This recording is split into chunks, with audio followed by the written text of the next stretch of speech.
A Court of Fairies and Fiction. Akafaf Girls Podcast. Hosts Mel Liv and Aka. A bookish theory and discussion podcast for the Akatar, Crescent City, and Tug series, as well as other romantasy books. Bonus episode. Queen of Queens. Some segments are chopped from other sessions. Please bear with us. Thank you. I know that like when you first open like book one of a series, you're supposed to be like automatically on the FMC's side and all this stuff. And I was like, she's kind of a bitch. Like automatically, I just didn't like her. I just cannot connect with Farrah the way that I do with the other FMCs. And I don't know if that says more about me or Farrah's character, but I don't know. Well, I think it was just the way. So much of her feels disingenuous. Like you can't really grab onto who she is because she changes with who she's with. Yeah. Like how am I supposed to connect with somebody who has like a Rolodex of personality that she flips to whenever she's with someone new? Like I know. Pinpoint her core anything. Yeah. Well, it was like the immediate like narcissism for me because it was like, oh, I hunted Nesta, go fucking chop the wood. Like you couldn't come home and be like, look, I'm tired. Can you please chop the wood? But immediately she was like, oh my God, you're dating this person and you're such a burden and you da da da da da. Like everyone's like, Nesta's so nasty to her. I was like, Nesta doesn't say shit until Farrah says shit to her first. And she's covered in beer guts coming through the house. Like, really? And Nesta's probably like, great, I have to clean that shit. I have to wash and probably clean the floors and the table and all the other things. Yeah. And then like Farrah's preparing the meat. So what? She's gutting the thing on the kitchen table. Who's cleaning that? Nesta. Nesta, yeah. Farrah. It just gets me so mad because Farrah's just like, I do everything around here. Meanwhile, she's just chucking the fucking dirty clothes on top of the dresser and just leaving her shit everywhere. It's so meanwhile, there are 5 pieces. There's a fire and 5 pieces of wood. So somebody chopped that. And we know it wasn't Farrah. Yeah. And then if Nesta's like, oh, I always get splinters, always means she's always the one chopping the wood. Yeah. You know? That's called lived experience, okay? I just feel like I don't know if it's because like I'm an older sister who's like very but my younger sister's not like Farrah or Elaine. My younger sister's like a hippie. So like she like not there would she's be a Valerian. Oh, she's like crazy. She would have no idea what was going on. She would be like at Cal and my just like smoking whatever she can get her hands on. Like I'm not anything. Like she's like that. The mirth root. The mirth. Yes, her face is always numb. But like I don't know if it's because I maybe I'm an older sister and I just relate to the no nonsense thing. Oh my God. If I was Nesta, I would hate my younger sisters. I would yeah. Farrah, you're obnoxious. Elaine, you don't talk and you're always like just doing weird things. Like and that's not me saying anything mean about Elaine. I can't wait to get more of her. I don't feel like we know anything about her, but I understand. I sympathize with Nesta, like why she's so frustrated all the time. I'd be like, well, it's just funny because Sarah even says like, oh, I don't have sisters, but if I did, I'd probably hate them. Like, that's really telling. What? Like, first of all, that's a weird thing to say. Like, we would probably hate each other, she said. I was like, okay, that's weird. That's a weird thing to, like, say out loud. Like, I know. I'm like, well, now I know why you make really horrible siblings every single time. The only good pair of siblings is, like, Nuala and Caradwyn. And Rune and Bryce, which I don't really think I don't hate Rune and Bryce so far. I actually really like Rune. I mean, he's everything that we want to like about Rhysand without having it to be Rhysand. Like he has such a good arc too. I know you haven't read book 3. He has such a good arc too. He grows up so much. I love him. I love his arc so much. Don't even get me started. I like this whole Briar thing, and like I had a whole 3-week argument in one of my comment sections about the yielding is basically world blocking, because like all it is just an immense exploit of power, right? And we know that even like opening up portals and things like that, these weird marks, all they are is just like a tuning fork for whatever power you put into it. Like, where does it take you? When does it take you? And so like if you put it into consideration when Cormac does his expulsion of power, right? He has marks on his body that are very similar to weird marks, right? So they are word marks. And the thing is, like, they are slightly, like, with the yielding, with the evil witches, like, right? Darkness gets him. But with, like, the 13, it's light. With Cormac, it's light. So I think it all has to do with the source magic as to how it's, like, visible. But I think just the expulsion can honestly open a rift. And I think that's very similar to exactly what Bryce does. It's a huge source of power, right? So I'm just like... The only thing that confuses me about that, which I don't know, again, if it's just SJM being inconsistent or what, but the thing that confuses me about that is that in Tog, when they do the yielding, like their bodies drop, like you can see their bodies, like them being dead. And then when Cormac does it, like he's nowhere to be seen. no body, no soul, Hold on. no nothing. I thought they were all ashes. Like once like so I like, thought she saw because when the 13 I'll have to look do it their up. final yielding, I think it may be because they do it all together, but like they very much were like Just incinerated. incinerated. Oh, Because that's what they were they were ash, right? saying. Yeah, For a because while. the whole thing is like it's a kingdom of ash. They're kneeling in this monument, right? And she mentions that they stare at the spot where their body gets laid. So like I think that some of them didn't yield, some of them died like clearing the way, but a large number of the 13 did yield at once. And same thing with I won't die on this hill. Caltaine yielded. oh my God, But here's Caltaine the and thing, it Cormac didn't the exact start same off. way. Yes. Because what's different with Caltaine's is hers doesn't start off as like an intent to like do this. She's just like, I'm going to take down the building. But because I think she's so emotionally like amped up, it just comes out as like a huge expulsion of power, which turns into what her being basically. Little theory based off of this. So what if when they do the yielding, they're reborn on another? That's yes. Look, how many times do we see this, right? All these kind of these yieldings, right? When they go into the cauldron, they're basically their form is completely swept aside and they are remade. So there are so many indications, different like parallels of people like basically like a firebird in essence, right? Like they're phoenixes, they're being reborn. Yeah. And it's just I'm like, there's a theme here. Here every series. I do like to believe that like Cormac's was more similar to Bryce's in the way that like he doesn't fully yield, but he just kind of falls through time. Yeah, and like I think, see, that's the thing is I don't think yielding has ever been like death. Yeah, I think it's one of those things where like in Prithian, history has been kind of lost to people who want to control it. So like like the real things behind like certain actions like yielding have been lost or manipulated. So they're using it as a weapon because maybe they believe it, but like what if it's never been that? It's just simply a way you can use maybe the people who die are actually like fully reborn, and then the ones who actually make the yielding just kind of end up in a different place. I don't know. I had this theory that Caltaine was actually like Azrael's mother. Maybe. I mean, because I feel like there's a reason why the brothers are like, oh, let's set him on fire and see what happens. Like shadow fire. Possibly. That's the thing is she makes it really convoluted with a lot of like her like crossovers that like I think she does it so that you can continue having conversations about it. Yeah. Whether it's actually going to be fruitful in the plot or not.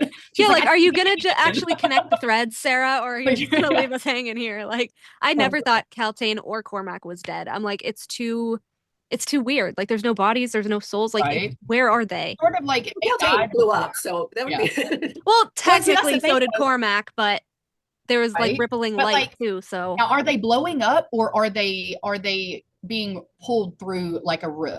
Because here's the thing, we don't see like this like sinewy explosion, right? Of gore and guts, right? We see like an explosion of light of like raw energy. And I can't remember, y'all would have probably more better memory recollection, but like how do they describe when that portal gets open? How is it described for Bryce?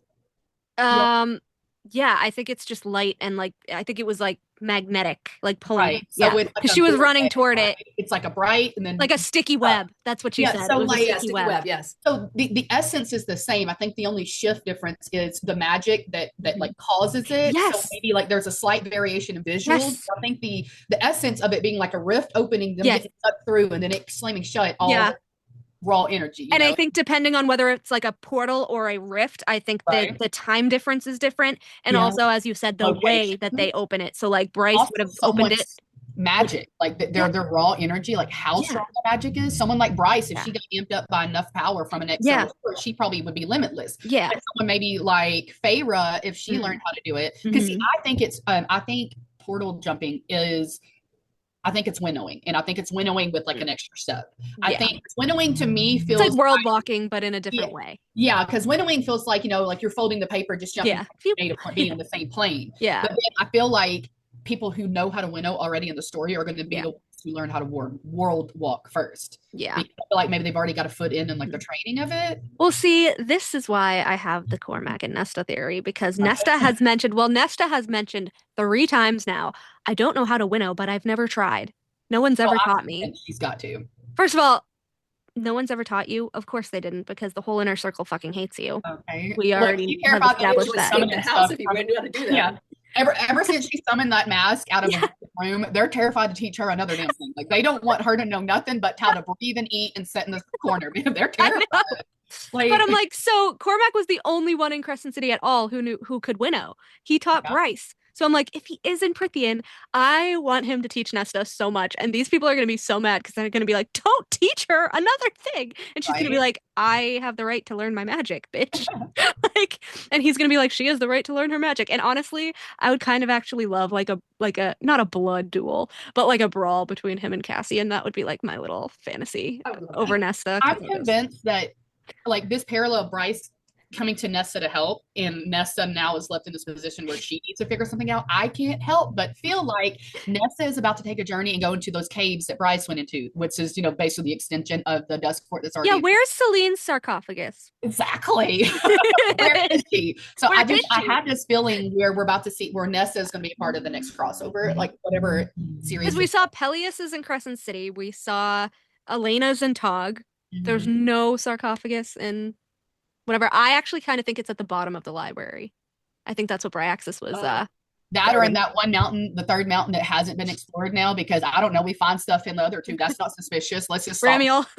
That's why I'm convinced that Rhysand knows all of this. Like this, like conceived notion that he was so surprised at what Bryce found when she went down that like drain. Like you're telling me that he's not sent Az to explore that. He himself is just setting on a mind. No, of, like, I think Az knew. I honestly don't think Rhys knows because one, Kier knows the history because Kier's the one that cringes away from Truth Teller, but Kier fucking hates Rhys. There is no way in hell he was passing down the history to Rhys, especially because Rhys is already powerful. In the Crescent City when they talk about the Autumn King, right? And they talk about the, like astrology ring that he has. And so the orrery. He has the orrery. So there's this connection of him searching and having knowledge, right? And looking. Yeah.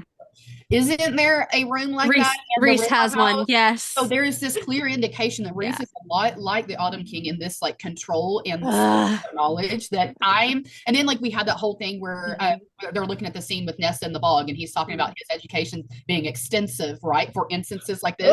It feels like a way for him to like frame his defense in whatever way he can. He can just fall back and say, oh, it was like my extensive Azriel too, I just think you needed to know about it right now, Azriel too, though, because Cassian,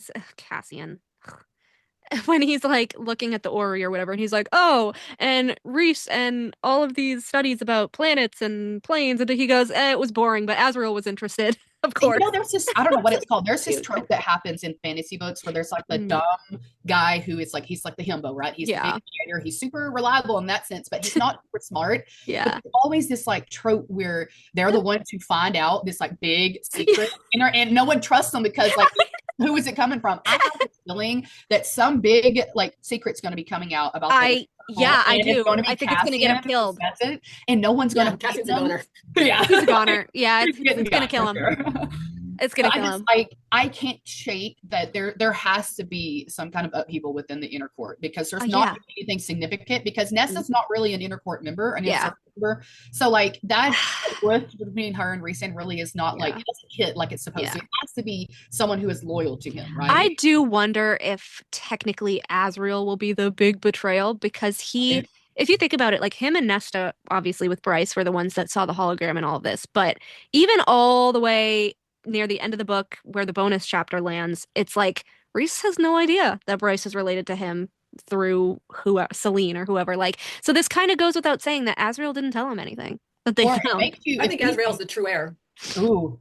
Yeah. We talked about the episode that is streaming today that was just put up, we talk about this where there was a possibility that like Azriel could be that's why he was locked up as a child. Yeah. Like the Prince of the Tower. Yeah. And why Rhys straightens at orders from Azriel. It's weird.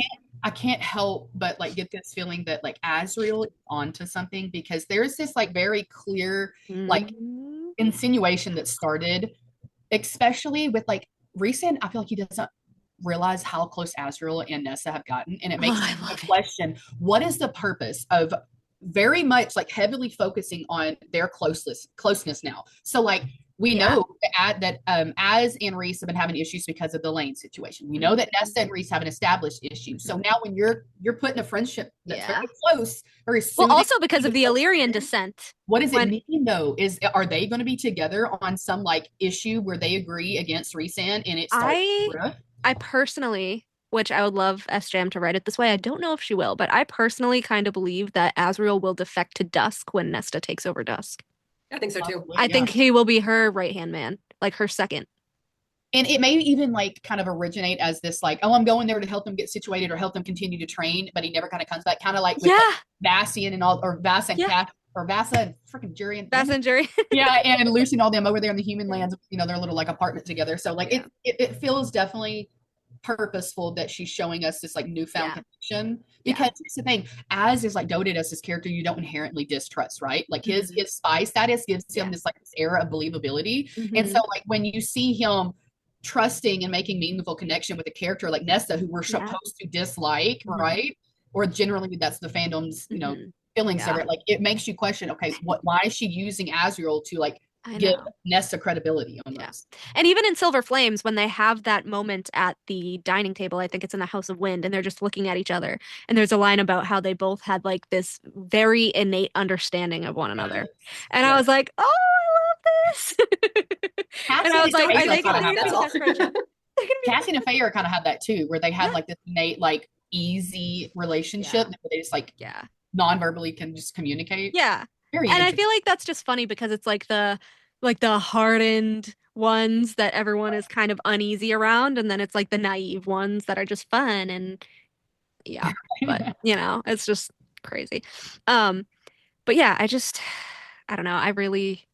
I just want Nesta to like beat Reese's ass in something. I just need him taken down a ton of notches. Hi, everybody. Happy Nesta week. We have some of our group people back with us here today to talk about Nesta. I wanted to bring up, based off of the conversation we were just having about Reese's Velg, like usual, I kind of had the idea that the 5 Starborn lines or people that are hinted to in ACOTAR will kind of have to work together to vanquish Reese's Valg, because I think because he was born with it, it's going to be a lot stronger than like, you know, a possession, and it's actually going to have to like detach from him in a way, if that makes sense. Because if he was born with it, it's like part of his soul, kind of. Whereas so your premise is it's been there the whole time. Yeah, whereas like Dorian was like just possessed with it, and you know that. I don't ask me to go into too much detail because I haven't thought this far, but I love the idea of like, what if when he dies and he comes back, what if, because we know that the cauldron is been manipulated, right? It can't be trusted, right? It's tainted. What possibly is in it, or what kind of being, and what if it maybe it kind of tagged along? Because you remember in there, he says basically when he's like dead or on the other side, he sees Amren. It's like, you want to hitch a ride? You know, like, you want to come back? Right. Who else could have? Who else is hitching a ride? I know. And I mean, it would tie a lot of things in, and give a lot of people endings that are very much like foreshadowed, like. I don't know. But that's another thing with like Amren though, because Amren was adamant that if she burned herself out, she was like dead, like gone, dissipated. So the fact that like she was in Fae form in the cauldron was weird. And I didn't know whether it was like actually Amren or if it was like an Asteri that took her form, or like some sort of trick to bring them back into Prithian. I don't know. Because she was really weird in Akasif. Like she was, for someone who was willing to die for the inner circle and everything, granted, she didn't really have any opinion on Nesta beforehand. It was just very weird that she's like, you have to be High King, High King, High King, High King, High King. She like fucked over Nesta, and she's like using the sisters left and right. And I was like, yeah, Amren was a bitch, but like she never gave off like, I don't know, conqueror energy, because her whole thing was like, oh, I want to come to this world to find love. Like, so it was very off to me, even though she has always been a bitch. It was just very, very, I don't know, amped up, I guess, in a way. Well, also in math, I feel like in math it cemented that like Amren was in love with Valaris. Like Valaris was her home. Yeah. And she does everything she can to keep that home safe. I mean, when the wards came down and Hybern attacked Valaris for the first time, he was part of the fight. She was super into that fight, you know, really trying to keep everyone safe. And she's the one that put the wards back up. Yeah. And then in war, when the Ravens were able to break into Valaris, like everyone had to paint lamb's blood over their doorways, because she was sweeping through the city, like in almost a different form. Yeah. Make sure that was the only people who came in. But then in freaking Sif, she's like, we can conquer the world. And I'm like, where did this come from? Why are you wanting to conquer the entire land of Prithian? Yeah. And why do you want to do it through Reese all of a sudden? Like, what's going on? And then in Hothas, she's trying to keep Bryce from admitting anything or saying anything. Like, she keeps cutting Bryce off. And that drive that I was like, that's making me. I just read that. Yeah. So I don't know if she got worse because of the cauldron like Reese, or if it's like a totally different person / Asteri that's pretending to be her. Mm-hmm. Well, okay, let's go back to Fass. There's a scene where Elaine asks Amren, why did you choose this form? Right. Everyone thinks she's asking because she wants to go back to her human form. By this point in time, there's no going back, girl. Elaine's fine. By this point in time, Elaine seems fine. Okay. She's settling in. She's doing just fine. But she asks Amren, why this form? What made you pick this form? And it's like, okay, well, is something else going on inside Amren that Elaine can see and she doesn't understand what she's seeing? Yeah. So did Amren always have the pointed Fae ears in like the first three? Yeah. Yeah, because she took the form of a female Fae. Yeah, she bound herself to a Fae form. Right, yeah, of course. She just was a smaller Fae because normally Fae are pretty tall. Yeah, she's short. And she's like me as a Fae. Like 4 foot or something. I find it interesting. She's 5 feet like me.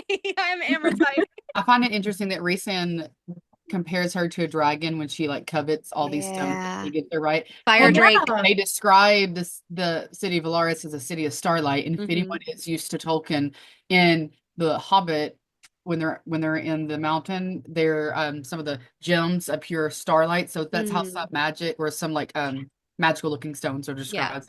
I just find it weird that she covets the city so much, and it's like described like a stone, and I'm like, I don't know, she's so like dragony. And I think we've gone over this for sure she was a dragon. But like literally still to this day, like if it wasn't, and that's why I hate that she drops any lore in interviews. I feel like it should be understood no in interviews until it's finished at least. Yeah. Because it just doesn't fit. Yeah.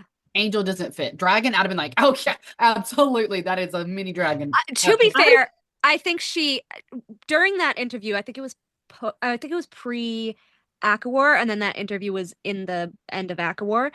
She's like, oh yeah, biblical angel or whatever. But I honestly do think her plans for Amren totally changed when she's like, oh shit, I want to write this crossover.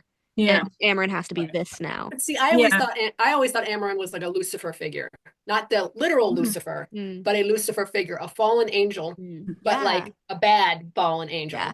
Me and Carmen did videos.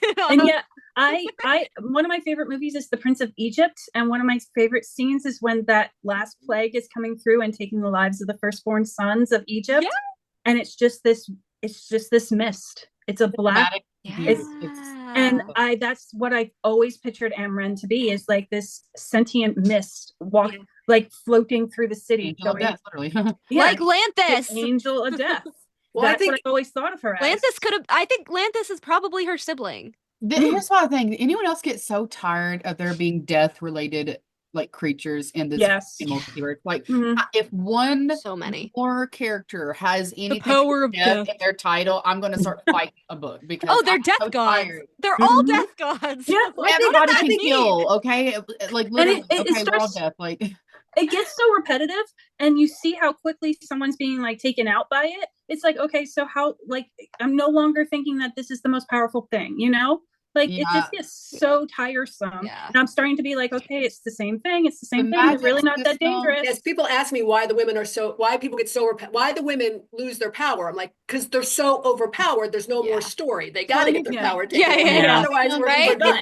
SM is really good with magic lore, but it's the magic system and like the powering structure and like making it like logical, not believable because fantasy, but logical, because if everybody's just so immensely powerful, then where's the standard?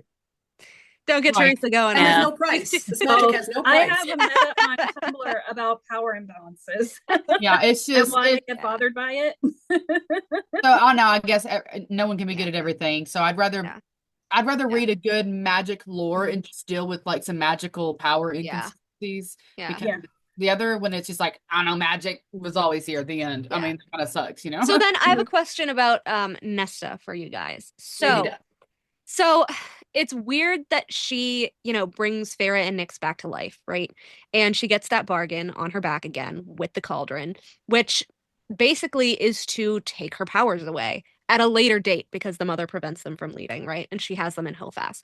But then she's telling Bryce in Hofas, which I went over with the girls, I think, in the last episode that we did, that Nesta tells Bryce, oh, I had a tattoo on my back recently, but it went away. And we have no context as to how that happens and how she still has her magic, first of all. But if she does still have the tattoo and she was just lying to Bryce because she didn't trust Bryce, do we think that ultimately her power will get taken away in full, like all of it? Wait, okay. Not all of it. I remember like recalling any like where it says like it's going to come back and get it. It's just like it tried, it got stopped, and then that's what happened. But like the bargain tattoo, like if you have a bargain tattoo, like those don't go away unless it's fulfilled. So like you don't have to fulfill it, but it's kind of like a later date. Or it went away because it was intercepted. Wasn't okay? She had 2 tattoos on her back. She had the bargain tattoo with Cassian, which got fulfilled. Yeah, so that one that went away. Yeah. And then the one from when, and then the one with the mother, which was the same tattoo. I'm pretty sure it's the same. It's really weird that the mother made the tattoo look the same as her bargain tattoo because like well, like we don't get confirmation of that, but I think it's just supposed to be like the assumption that that's just her. I assume she still had it. I thought that was the point because it matched kind of like the Starborn thing with the sword. That's why she got. Yeah, that's why. Okay, so, like I thought. So the mother got it because it's like correlation, Yes. Yeah, so the tattoo that she supposedly got at the end of Sif is supposedly gone because she tells Bryce, "Oh, I had one on my back." I think she was being funny.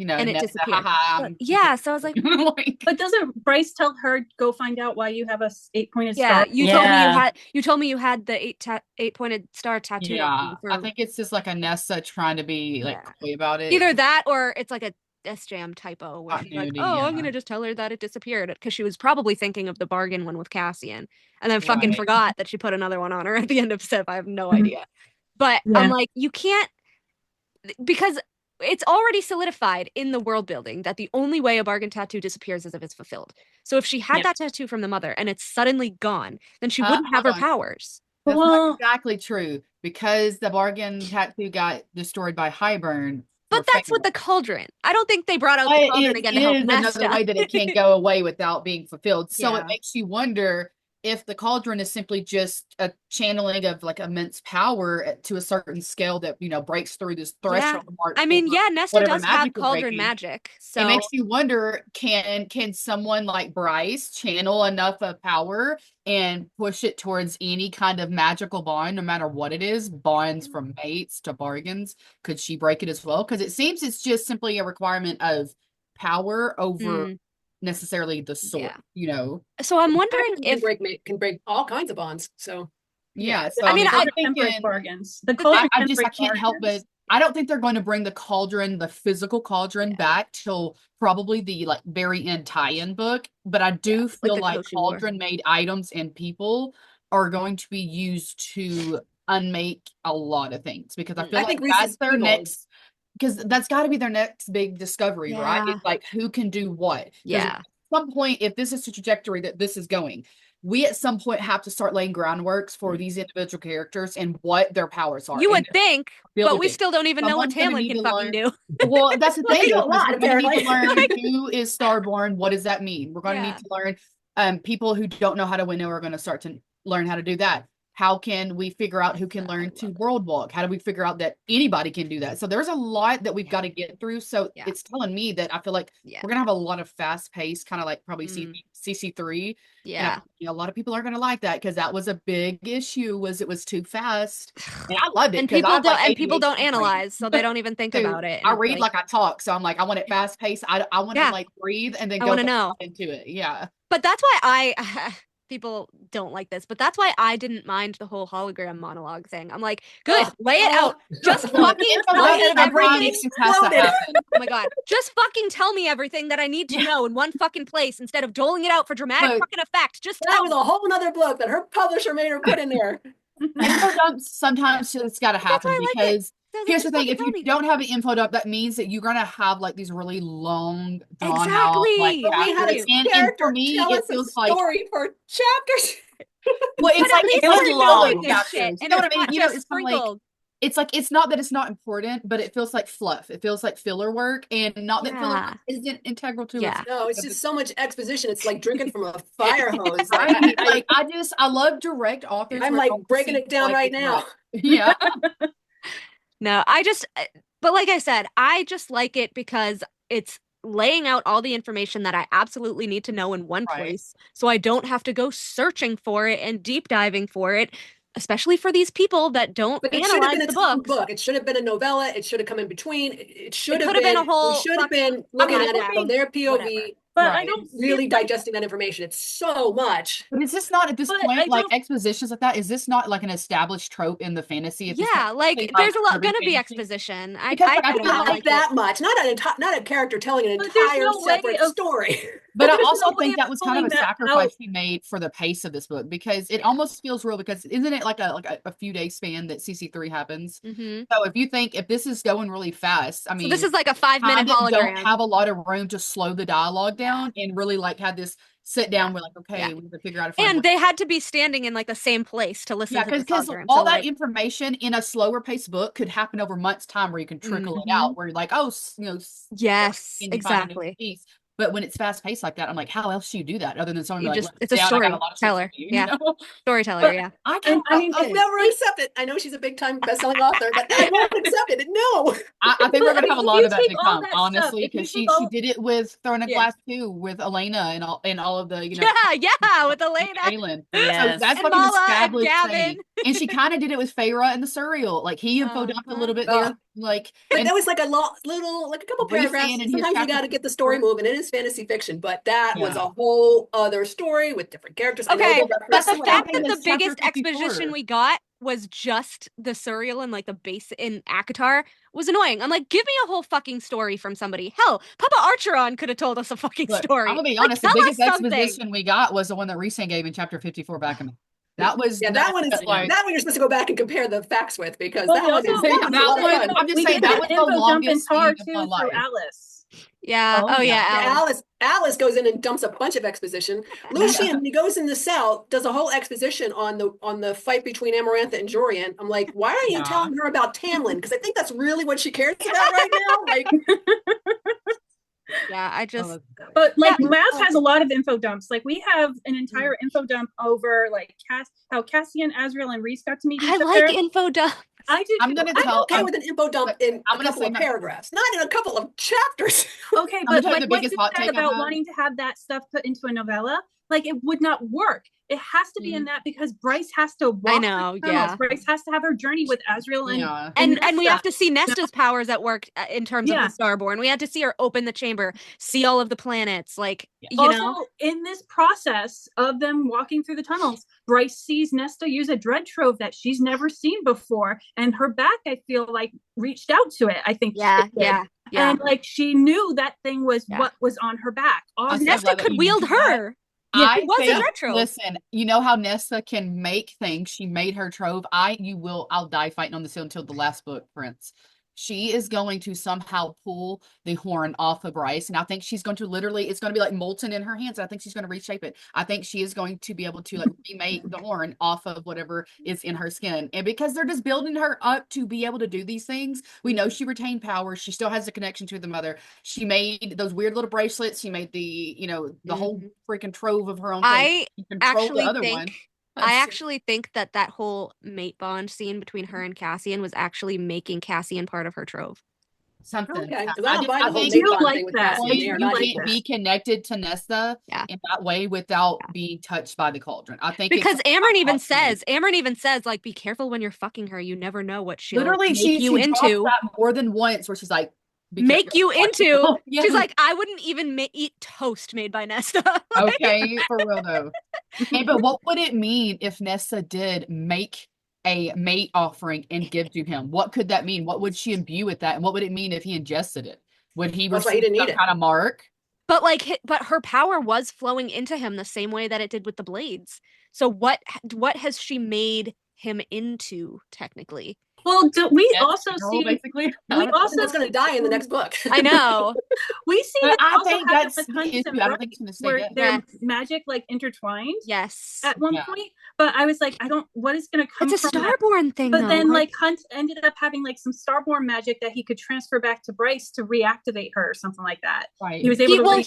He had the Thunderbird. But that's power them being from Tom. Karanam. Yeah. Which I don't think Nesta and Caspian are Karanam. No, I think she just made some part of him is made now because her magic was flowing into him, and like his magic was flowing into her, but he doesn't really have anything. Like, what does he have? Isn't that when you could maybe not say made? Almost, you could probably even say like she almost creates like a cauldron-esque or like a cosmic tether. Yeah, like it was like a maid maid like, bond. It's the same as like those friendship bracelets. It's more than just this piece of whatever material she used, like imbued with something. I think it's the intent that she puts behind it, and so it's like community. It's like finding each other is the bracelet. So like, what does she view her intentions with when she wanted? So at that point, she was. At that point, she believed him when he said, "Oh, we are mates." So that's why I think this is the moment where she made the fake mate bond with her cauldron magic. That wasn't when they were talking about being delusional. mates. I love them together. I'm sorry. I think he's going to die. I'll die on this hill. They're not well matched. Yeah, I think they're going to be endgame by like death because I think he's going to die. Yeah. But here's the thing: how can he stay dead if she literally controls death? I think it's going to be another. But if she does still have that bargain with the cauldron, she can't make any more bargains. Who said she's literally Lady of Death, right? I mean, it's a SJM book. You're protected by like the hand of God. Okay. Yeah. Well, I mean, unless that's the only part that the cauldron took back. I don't know. We don't know. We don't know. Take something back. I don't think Cassian's going to make it. They're just not. They're not. 100% not going to make it. Supposed to be equal, and they are just not. What? And I like Cassian. I like Cassian. I like him too, but not him as an individual character. I don't mind him as an individual character. I don't like him with Nesta, but regardless, let me just say this. There's just so much death foreshadowing for him. We have one book about them, and they weren't really a them until the last chapter, a little bonus. So if I'm being honest, not really like we're judging a relationship off of a book that hadn't had a relationship yet. You know what I mean? Like they weren't established. So who's to know when we start our next book if it ever happens? And I mean, we do have Hofas, and we don't know what's going to happen between then, but no, ideally we can hope that if maybe the issue is he never created that bond with her, right? They never accepted it. So maybe his nature of mate behavior hadn't clicked in yet. That's why he was so oddly weird. And maybe for him, he's one of those weird things where it clicks in. And I don't know, we might see in the next book where he actually starts to say something, and that's a catalyst for their issue. Because we know that there's a catalyst coming for more than at least. Yeah. I mean, see, that's what I think. Okay, so and logical for him is Nesta being an issue, right? Yeah. I think the minute he starts to stand up for her is when he's going to die. It's the most logical conclusion because what else is he going to get upset about? Well, I think there's going to be a great love story, and then he's going to die. Like, I do think that his dying words are going to be the "I love you," and I think that's why she's purposely left it out. Maybe, for like the final. I if they were ever a death where I would say for sure, oh, they're coming back, it's going to be the mate of someone who is like the Lady of Death, and I will remain to this delusion. I don't think he's meant for her. I don't think he's meant for her in the long run. They're not equals. They're not equals. They're not equals. Power. She was not originally turned Fae to be able to carry his kids. Like, here's the thing. I think we hear equal, and I think we think it means everything, and I think maybe equal doesn't have to mean across all board. But the way the serial talks about it, like it's kind of like equal is where you need support. Like I don't need my husband equal in every aspect of my life. I need him equal in things where I lack, and they're like the yin yang thing. It's not necessarily that. Because if like Aelin and Rowan were equals, they would both be fire magic or both be wind magic, but they're not. If they were Karanam, fire, he's ice. But and Bryce are that's an additive at the end. But they're a yin yang, so they're really an example of that. So I just think you're equal. We think, but I think you can be. Aren't even equals. But see, I wouldn't say they were equals either, but according to the world building, they are, because again, they're equal, but I think it's not that they're not equal. It's in the way that we're using the word, because we're using equal meaning like, what are you, when you say they are equal, in which way are you referencing that? I think clarification needs to come. So for me, I don't look at it as equal, like, oh, Nesta's 75%, Cassian's also 75%. Right. I look at it as the symbolism of what they represent. Nesta is the lady of death, a god of death, okay, a bringer of death. Cassian's actually the lord of bloodshed, the bringer of death, the conqueror of death. He put 3 death gods into the prison realm. He's powerful enough to capture 3 death gods and put them in the prison. Yeah. Like, that's the part that I think is symbolic. So he's married to a death god, and he's also capable of conquering death gods. I just think that that's more foreshadowing that he's going to die, that he was always destined to die. I don't think it's a bit obvious now if he does. But does that mean that Nesta would be destined to die because she's shrouded around being associated with death? So I feel like if no, because she's connected to the cauldron, which is what. But he's connected to Nesta, who's connected, by proxy. I'm just saying it's not so black and white. I don't feel like I just want to put forth an unhinged theory. Bring it, I love them. Okay, here we go. Nesta is Lady Death, right? The god of fertility and life and all things coming to be is Tamlin.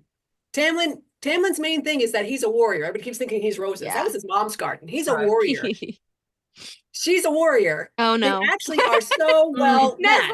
No. They are very equal. The only thing I don't like about some of these ships, which I love hearing them because I just love, I love it too. I just want to talk about it. I actually think Elaine is going to be the life, and meanwhile his death. I don't like the whole rejected bond thing. I don't like the whole like leaving one because of death, going to some other person. Because here's the thing, she obviously puts a lot of emphasis on these mate bonds, so much so that she really doesn't have an out for it. You can reject it, but you're not rejecting it because it doesn't go away. So unless they're fake. But here's I think they're fake. I don't. Maybe so, but are all of them fake? It's so suspicious. No, because there's no very snap. specific language and things, and but like the snaps and the instincts, and they just do not have any of it. They love first, and then they get the snap. Yeah, right. But here's the thing: you're questioning one avenue of truth because you think another avenue is incorrect, while both are about a mate bond. So if you question one, you have to question the other. So then you question, okay, if we're going off of base knowledge, who's giving us that knowledge? Is that knowledge corrupted? Is that a knowledge coming from someone maybe like Maeve who had ulterior motives? But how do we know that's the thing. Snapping thing is what? Because then if you take the world building and you say, oh well, we have to make everything suspicious if one thing is suspicious, that wipes out all the world building. That's the point. I think that's the point of ACOTAR, is that you can't trust what you're told just because you're told it. And it's all about knowledge isn't necessarily about like physical power. It's about it's not knowledge. But most of it isn't even what we're told. It's just what we see, like on page. Like Rhys stumbles, Lucien stumbles, Rhys roars for Feyre, Lucien roars for Elaine. Like we don't see any of that shit with Nessian. In fact, it's the complete opposite of what the mate usually is. But we don't see it with Throwing a Glass either. But it's Nesta. Okay, well, how about this? What about this? We don't see it with Throwing a Glass either. And what if it's like a thing of, if we know there's a bunch of different lines of types of Fae and they've all kind of all topped. What if it's like, if some of the sisters don't present a particular way, maybe because of like the Throwing a Glass line, maybe they're descended from that, and for them it doesn't present like that, and for others who maybe from a different line, then they would look like Tamlin, that had the elongated canines. They would have physical aspects of there's only one line. There could have been 4 or 5 families of a certain certain type of Fae that could all have started in Prythian, so that's the thing, is when you start crossing worlds, it makes it so complicated to have so many options on one little thing, because if your way to support it is, well, I found evidence in a couple different instances, but then you can do that for like damn near everything, because everyone's doing everything the same but slightly different, and it's exhausting. I mean, Cassian lives, I'll buy you a pizza. And right? There's no goddamn way this man is making it out alive. I swear to fuck. Now, do you think he's staying dead? Staying dead. Staying dead. Not if the big guy's staying dead. He ain't coming back. Are we thinking Nesta just like, you gotta be crying? It's gotta be ugly. Do we think Nesta just lives on single, or is she going with? I mean, Nesta's gonna be the Queen of Dusk regardless, whether she chooses to be single or not. Whatever. Obviously, my Cormac theory. But even if that doesn't happen, She's gonna be fine. I like her and Cormac, yes, because he's definitely not dead. There's no makes more sense than Cassian. Just Why? everything makes more sense. But I do also had like a theory where, like, because everyone's like, oh, well, if she loses Cassian, she's just gonna totally spiral again, right? So I think the way that Sarah writes people in like depression and like fighting and things like this, what does she do? She brings children into it, and the children help them fight. So if Cassian fucking dies, she's gonna find out she's pregnant. Yep. That's why she's got the hips. I knew she was gonna have a baby because that's why she's gonna be like, okay, well, I need, a safe, environment for my kids. So I will be queen of this thing. I will make a legacy for my children. Hence, mirroring Thea, just like with it's not a great character to mirror. I meant in like the way, like her power and children and things like that. The ability to wield the trope and everything. Because you can mirror someone and not be exactly them, obviously. Like, I hope not. Because because I think that's why the mother chose her. I think the mother knew she could handle it and not get completely corrupted the way Thea was. Girl. So far, we've only seen boys. We see 7 boys. I know. I want Cassian to be a girl dad. Yes, he'd be the sweetest. Oh, he will, but he'll be dead, so it won't matter.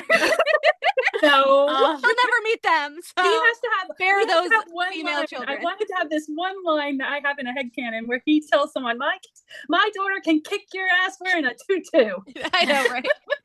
Oh my God, I saw a Tumblr post where someone goes, everyone says Cassian's a girl dad, and then they were like, are you fucking kidding me? Do you see how he treats his mate? I wouldn't want him within 10 feet of a female child, especially an Illyrian female. True, yes. I was like, ooh. I mean, there's some truth to that, though. I think most of the series are probably going to end up like thrown to glass for most of the inner, group pretty much stays intact. It's always the just like that outlying person that's just close enough to the fringe of the friend. Helian's going to get it. Yes, I think Helian and then Lucian takes over. Yes, definitely.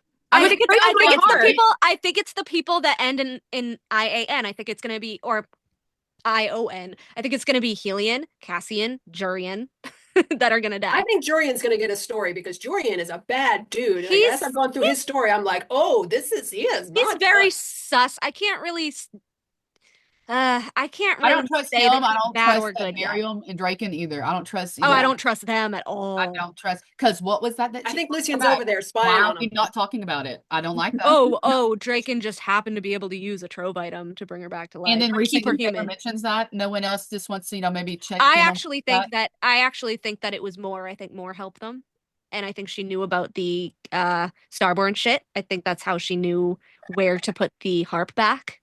After she took it and used it to help bring Miriam back to life. Because only certain people can use it. And if she's the original line of the Night Court and she shook the mountain when she came into her power, I don't know. I feel like she could also use them. And I feel like that's a big reason why she also hates Nesta. Because she's like competition. But she's not openly saying it, right? And why is she like the apex predator? Like, why? What does Rhys know about it? Hardly anything that we know of. Are there any other high fae that aren't high lords or lady that are like really like substantially powerful? Here, other than more, like really powerful, like here, possibly. I don't think Kyr's that powerful. I don't think he's that powerful. I don't know. It's pretty hard. I think his power is that he rules over that. Yeah. But I did think it was weird that the whole inner circle was like, if Rhys dies in this war, Kyr's gonna be the High Lord. His power seems to come from his political alignments, less personal power. So I was like, I found it really weird that the only high fae, short of Feyre, but now she's high lady, so she doesn't fall into this. So the only high fae are the 2 sisters, but really we don't know about Elaine yet, and more that are like immensely powerful, that they're almost like rivaling like a high lord. Like how is Lucian? Yeah, but how Lucian's very I think Lucian's pulling from 3 courts. Oh yeah. Like none of that should technically be possible. They're supposed to be like so immensely more powerful than Fae. Why are there so many? And then why is Moore so strong if she's not supposed to be the heir? Rhysand is. How is she even allowed to be this strong? And why would you purposely let us know that you describe it the same damn way that other High Lords coming into power? Right. So what's the point other than to make us assume that she's supposed to be an heir of something? Yeah. Well, again, we don't know who got his powers when he died. But then again, that's why I think she hates Nesta. I think Mor was supposed to be the original heir of the Dust Court. Are you talking about when Rhysand died? Yeah, when Rhysand died, his power should have gone somewhere, and we don't know. I personally think he didn't die. I don't think he was fully dead. He was swirling in the cauldron. Let me just put it in this your head, okay? He was swirling in the cauldron. Yeah, he was swirling in the cauldron. He still had some sort of. We also have to remember, like, what if he's able to like manipulate you mentally to make you see, make it look like his chest isn't rising, his heart's not beating, and he's doing a little rendezvous in the cauldron, pulling his little henchman out, but says he's just like, hey, you want to, and really he's like, come on, bitch, we got shit to do, and they're down, right? Because if you think of it, I'm going to play dead, and then I'm going to let them give me all their kernels, because I think he has something nefarious doing with them, and I don't believe a damn thing about him not having the powers. Like, no, I don't think he got any of the powers from the High Lords, just because even Helian's like, oh, it doesn't work that way. Like it feels nefarious. It feels nefarious. It feels it's weird. Whole cauldron scene feels like we are being told a truth that's not the truth. You know what I mean? Like, we've seen it, but what did we see? Yeah. You know, I think I said this before, but Rhys knew that he was the only one. His power is the only power that could fix the cauldron. Yeah. Though siphoned by Feyre, obviously, because Feyre being like Starborn now and Rhys being the Valg are the two halves of the cauldron, because half is corrupted, half is Starborn. So you needed both to heal it. And I think he knew that. But I also think that when he died, that it, like with Feyre under the mountain, we were in her POV so we could see it. She didn't automatically just, go to the afterworld. She wasn't like completely dead automatically. She was just kind of like floating there for a couple minutes. So that's why I don't think his power passed on, because he hadn't fully passed on yet. But I do think his body was like dead for a couple seconds. But I think I think the power moving on is only like after their actual soul like passes on. And because he didn't fully pass on, then his magic didn't fully pass on. But we also see in Math, when Rhys is explaining Tamlin's family's death, there is a huge gap between when they die and when the power killed the High Lord of Spring, and then he walks to Tamlin's room, and Tamlin doesn't come into his High Lord powers until he opens his door. That's a couple of that's a bit of time. Yeah, that's a bit of time. So it wasn't like an instant transfer. Yes, So and also I feel like it's pass on from that in between area, and that's kind of like, okay, a confirmation. You're choosing to move on. You're letting go of the tether. Now it can pass. Yeah. But I remember what it was is you said that it was part Valg. So do y'all believe that? I think they almost have to do a sacrifice. Meaning, I think, for it to be part Valg, they have to have a controlling interest to be able to corrupt it enough to use it for their benefit. So how do you get a controlling interest of a sentient being? You kind of like think of like Prithian deposit, like a Prithian bank. They have to deposit. I think maybe they put some of their Asteri brothers or Valg brothers into the cauldron itself, and they became one. That's how they tainted it, I think. Yeah. And so if that's the case, what then happens to a person who is overcome by the cauldron and is killed as an unconscious, goes into the cauldron, retrieves somebody? Could someone, like I said, latch on? But then would that mean that you need to replace that piece missing? So is something left behind now? It's just, there's so many implications. It definitely feels a little different after that. I mean, I do think that the Asteri, Valg, whatever, I do think they were trying to completely overcome the cauldron, but because it was created and is wielded by the deity, the mother, they are never going to have supreme reign over that. So we know that the mother still has reign over the cauldron, but I think depending on, like, again, kind of intentions and things like that, when you go in the cauldron, it kind of decides what half you sway towards. And I think that's why, Nesta fighting it, I think she was fighting the tainted side of the cauldron. And because it was, claws and teeth and like trying to scratch at her, like it was pretty bad. But I think this is also why the mother deemed her worthy of being the eventual Queen of Dust, because she was fighting that tainted half of the cauldron with everything she had and won. And even took some of that power back for herself to use for good and not bad, because it said like, oh, she swallowed fistfuls of eternity and shoved it into her veins or something like that. And I think with like Elaine, she went in and like she never had any bad intentions toward anybody. She doesn't really want to fight. She doesn't like violence. And so she kind of swayed more toward like the mother's side of the cauldron. And so it was kind to her, and it probably gave her like the mother's life powers, whereas Nesta took its death powers from the Asteri. And so I think Nesta and Elaine are also the life and death mother and Valg part of the cauldron, just like Farah and Reese are. And we've seen Nesta's death power, but we haven't seen Elaine's life power yet. And I think that this is how Elaine is going to defeat Koshi, because he's a death god, and I think he is her big bad. I love that line in Akbar where Farah is like observing Nesta, and she says something to the effect of something about her was different, as if the cauldron hadn't been able to tame her. Yes. Tried and failed. And I'm like, oh, that's so Nesta. She's like, oh, the minute she came out, she's like, she was different already. She was. She like went in like her teeth bared, like she fought. It's just like that's the hard. I don't care. Yeah. Awful, but so who killed the King of Hybern? Elaine. No, Nesta. No, it was a joint effort at best. Oh god. Here's the thing. Listen. You can say here. I'm going to be technical. This is really it's an end all argument, because everything is kind of like substantial. Like it's not substantial. It's kind of like you're guessing, because you're saying you can guess all day long, but what do you know? Is that Nesta shot his head off. We didn't get to wait to figure out if he was going to die or not. What we do know is that he did die by getting his head sawed off. Right? How did he get his head sawed off? We could argue a different story and say, hey, a what if fun fact would be what would happen if he didn't get his head sawed off. Would he die from the stab wound? But that's an assumption, and that's all the argument needs. Is seeing. Yeah. All we know is but that also when Elaine lets go of the knife and steps back, he's still fighting and breathing.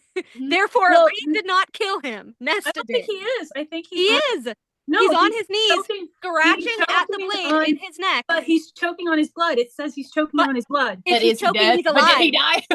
I'm sorry. It's like, did you die? If he's actively choking, he's alive. So I'm just sitting back enjoying the show. I don't think you can say that she did it entirely. It's a dual death. Yeah, joint effort and assistance. It's an assisted death. Yeah, that's what I said. Basketball. Like Elaine assisted. She ultimately, I won't use the word assist. I'm saying it's dual death. No, I won't use the word assist. But she was not touching the blade when he died. Ultimately, in the end, what caused the beheading, not the stabbing, his head coming off, because she a dagger through his neck, right? I mean, here's the as a high fae who has healing powers and is more powerful than the High Lord. But also. But the issue is it all gets superseded. The dagger through the neck is superseded when the dagger takes the head off. Yes. Like, though technically, yes, if left alone, the dagger in the neck would have done it. But we don't know that point the moment that the dagger was then used to behead. So technically, it's Nesta. It was the beheading that killed him. Yes. Though if left alone, the other act would have done it. So I mean, it's like assumedly that's not even confirmed if he would have lived. If they pulled the knife out, he could have healed. Yeah, well, because Nessa wouldn't have been able to do what she did that did kill him if Elaine didn't do what she did. So which is an assist. Yes. So she saved Nesta and she stabbed the king, but Nesta killed him. Thing to be like super obsessed about. It's more like I think it's just funny because people will get really riled up. It's funny too. If you try to be like technically, and they're like. And like I see the ears getting red. I know. And it's just funny because like if you show me you're gonna freak out, I can't help it. Well, they're like, oh well, he was choking on his blood. But if he is actively choking, he is alive. Yeah. But the thing is the fan that's a big thing. Someone who's choking is alive. They like he's choking on his blood. People but he's not dead. Are going to die. But that's the thing is this. Well, the thing with the fandom is we like to argue past the page. Is meaning like, the page shows that point is moot because he dies by losing his head. So we can argue past the page, which goes into headcanon, where it's like, well, logically, he could have died from the stab wound, but it's not canon. The whole world. If the what if wasn't allowed to happen, then that's when it becomes like. But it's not canon. So it's not canon. Kills him by beheading him. Because it could if it was allowed to happen that way. Is the point. I like the system team up.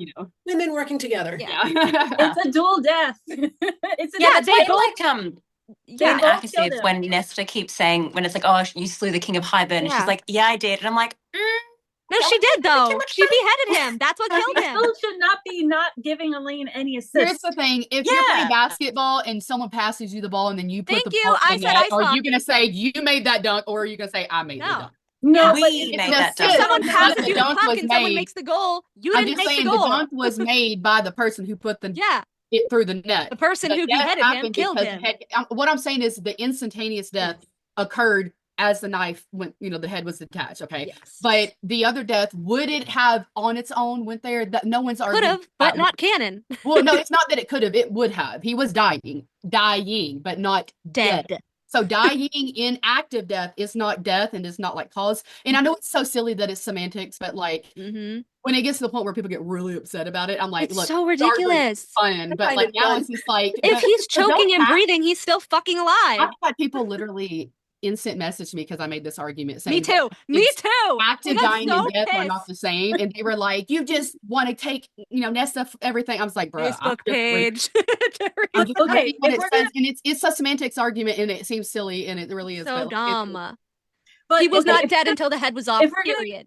Sports, let's go to football though, where a touchdown is a dual touchdown.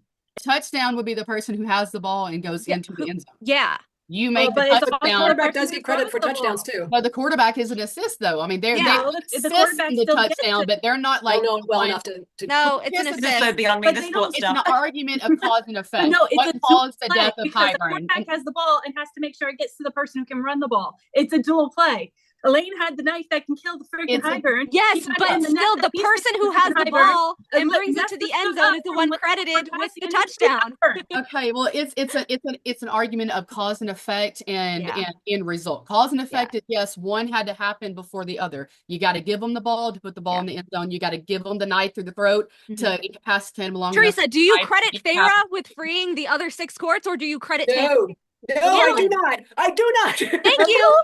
You credit Tamlin because Farah had to free Tamlin so he could do that. I don't think Tamlin did it. I'm not going to not credit Farah for the hell that she went through for 3 months to free Tamlin. Yeah, she freed Tamlin, but she didn't free the other 6. That's the point. She still had a part in playing in that. I think we can only be free if they're not only by freeing Tamlin.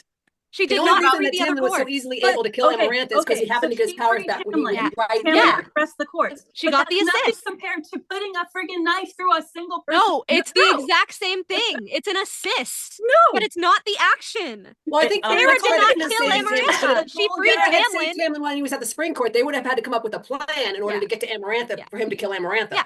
But it just happened to work out that she made a mistake and said instantaneously, and they were standing next to each other. Yeah, but it's like if you say, "Oh, Farah killed Amarantha," and people will say Farah killed Amarantha because she freed all the High Lords. No, she freed Tamlin, which had to happen, but he killed Amarantha. Yeah, I understand. Elaine stabbed the king, which had to happen, but Nesta beheaded him. Had it turned out where she did the curse and he got his powers back at the spring court, there would have been months before he could have killed Amarantha. Whereas with Elaine stabbing the king of Highburn, we don't know if he was going to die or not.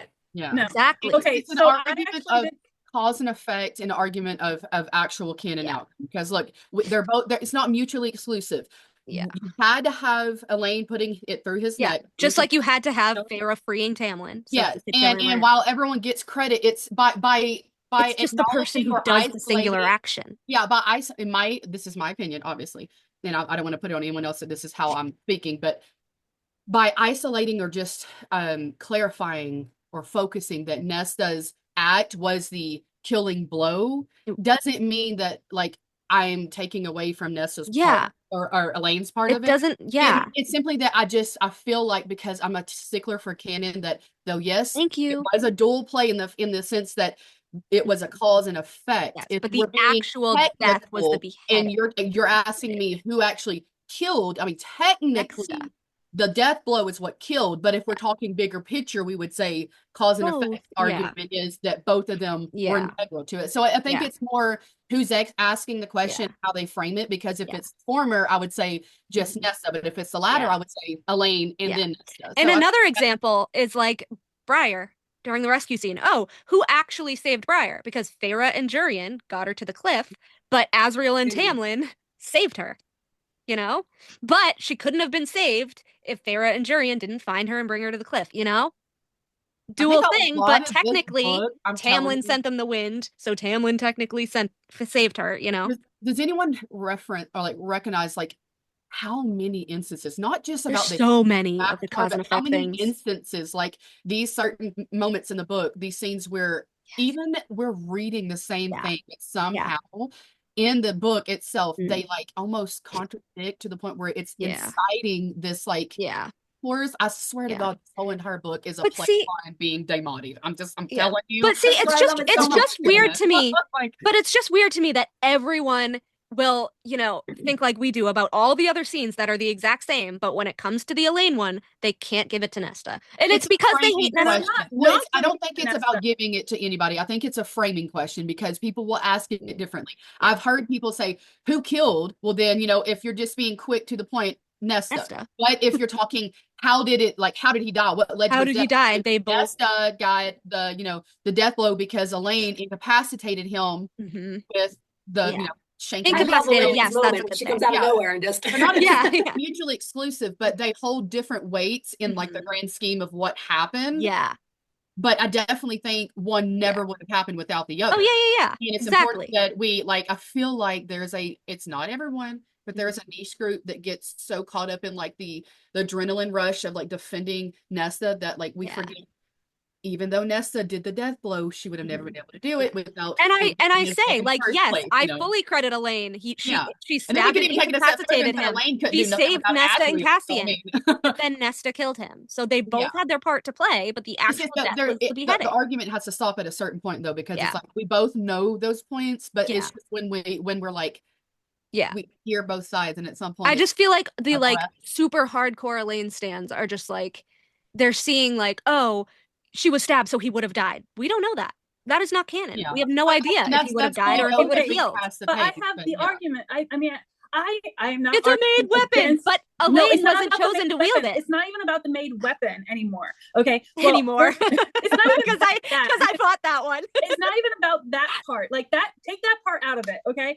First of all, there is an earlier instance of someone trying to stab someone in the neck. I saw this comment on Tumblr, and it's I think it's Dagden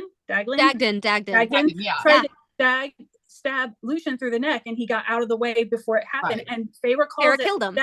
Feyre calls it a death blow. It would have been a death blow on Lucian, and he's at full power. He would not have recovered from that. Okay, and it would be the same exact because he's not the king of Highburn, who is more powerful than High Lords. But regenerative things. Lucian isn't Highburn. We don't know how powerful Highburn is. We only know more than the High Lords. No, is it more than Amarantha? Yes, we do. Amarantha was his general, and she fucking trapped them all under a mountain. Here's the thing. Hold on, Highburn and Amarantha's power. He did not.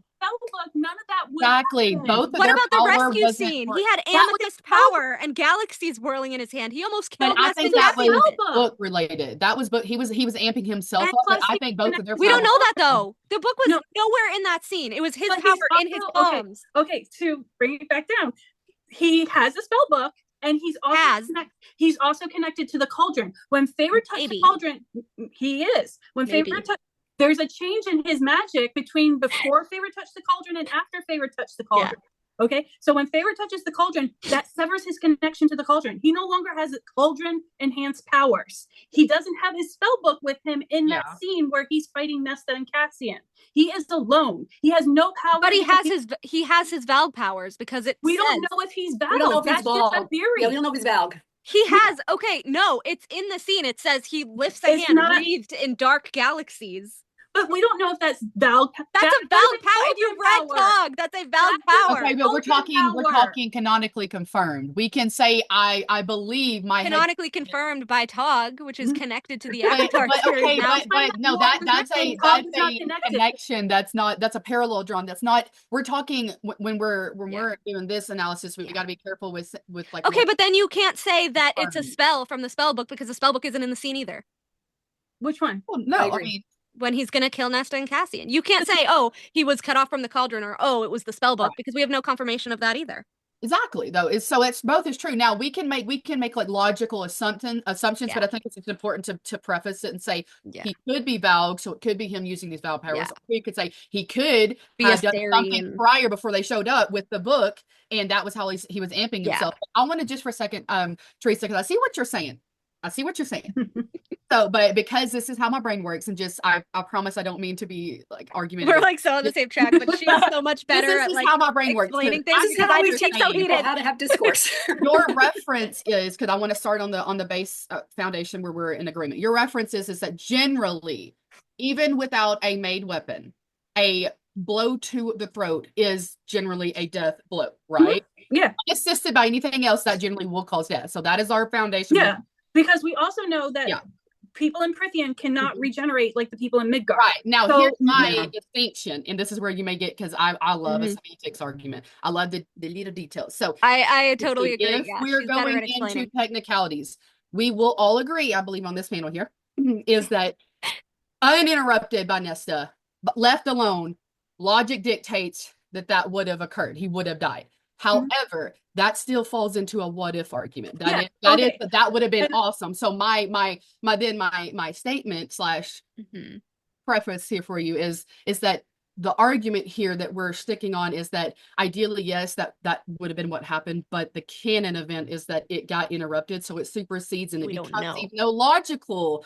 It's now canonically moot. Yes. Yeah. So it is an assist, and we can classify it in whatever way that makes people comfortable. But ultimately, death blow goes to the one that superseded the initial blow. And my secondary, it was helped by it. And my secondary argument to that, which I started saying, but my secondary argument to that is that we know in canon that Hybern is more powerful than the High Lords, that they are afraid of him, that this is why they had to go to war, all 7 of them for meeting to try to defeat him. Tell us when he gets the book. So what we know is just their knowledge of him is that he's scary and powerful. So we canonically don't know when he has access to the book, when he's been using it as displaying his But regardless of whether it's the book or the cauldron or whatever, if he's so powerful, then why did he not go after Prithian for all those hundreds of centuries? Rhys explains this because he wants to march through it to get to the continent. He wants the continent. Yeah, well, because Rhys explains, he says that he was, setting up his entire plan and the best course of action of how to take over Prithian and everything. Right. So to Faye, like that, 50 years is fucking nothing. That's what? No, But to them, to your Val theory, the only thing that really, other than that scene with the galaxy and the hand thingy, which I'm still not convinced because at this point. There's also the amethyst power, which I think is the second. Well, for me, it's his description because he doesn't look fake.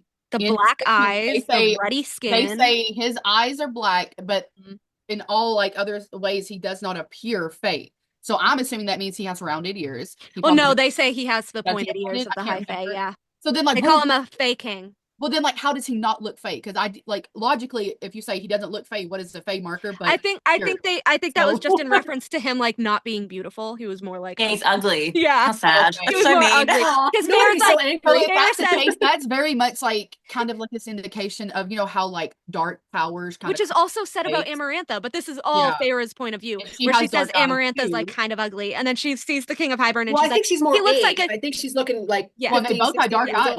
Well, she says, "Oh, he looks like a generic, ruddy-skinned 40-year-old male."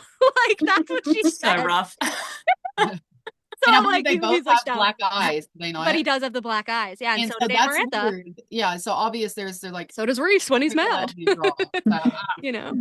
But yeah. But no, but the argument is in canon, whether it's a spell or a book or whatever the hell, in canon, he is more powerful than the High Lords, as far as we know.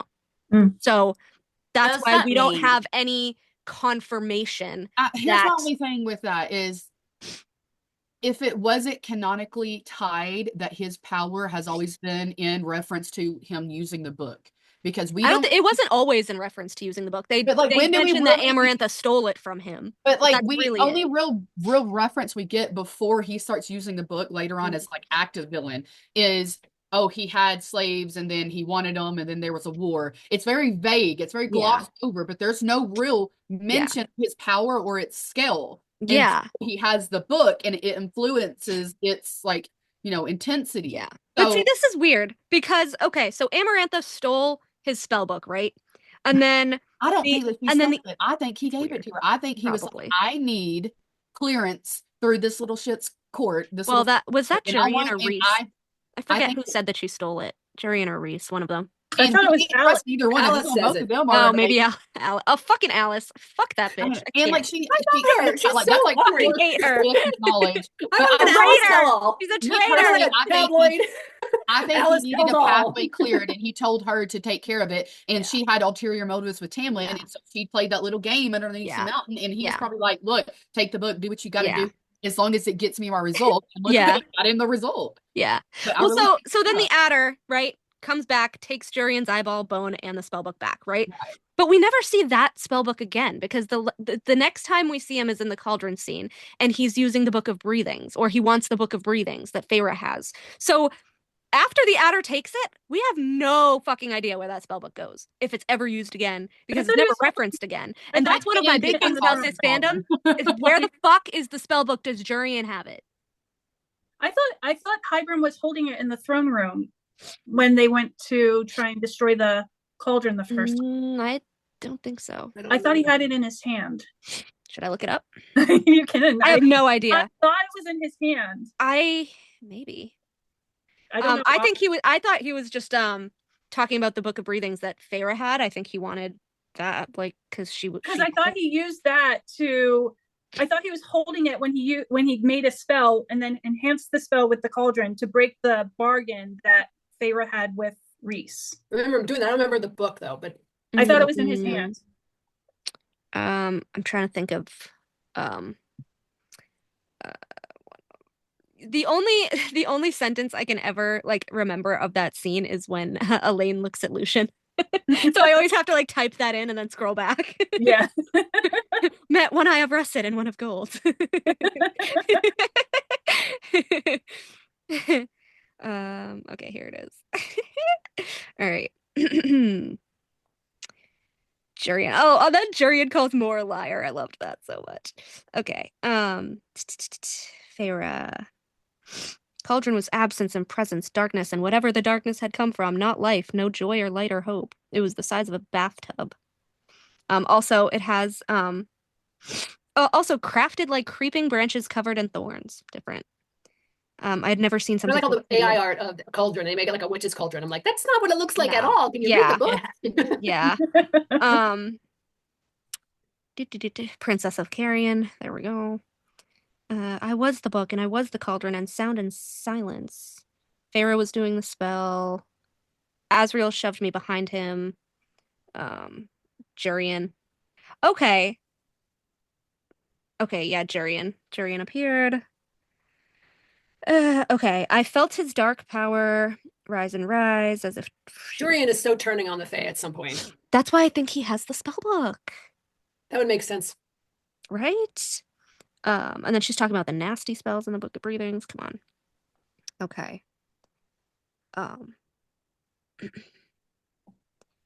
Someone appeared atop the stairs. I knew him in my bones. The shoulder-length black hair, the ruddy skin, the clothes that edged more toward practicality than finery. He was of surprisingly average height, but muscled like a young man. But his face, which looked perhaps like a human man in his 40s, blandly handsome, to hide the depthless, hateful black eyes that burned there. The King of Hybern said the trap was so easy. I'm honestly a bit disappointed you didn't see it coming. Faster than any of us could see, Jurian fired a hidden ash bolt through Asriel's chest. Also, it says the ash bolt was coated in bloodbane that the King of Hybern claimed flowed where he willed it, which is strangely familiar to what Feyre says about Rhys and her mind in the first book. My blood flowed where he willed it. The king mounted the dais carved of a single block of dark emerald, his throne assembled from the bones of, I felt the blood drain from my face, human bones, brown and smooth with age. King said, I upheld my part of the bargain. And then Lucien and Tamlin came in. Yeah, I don't see that he's holding anything. Yeah, and then the whole thing with Tamlin. So yeah, no, he's not holding anything. He's just being a dick. The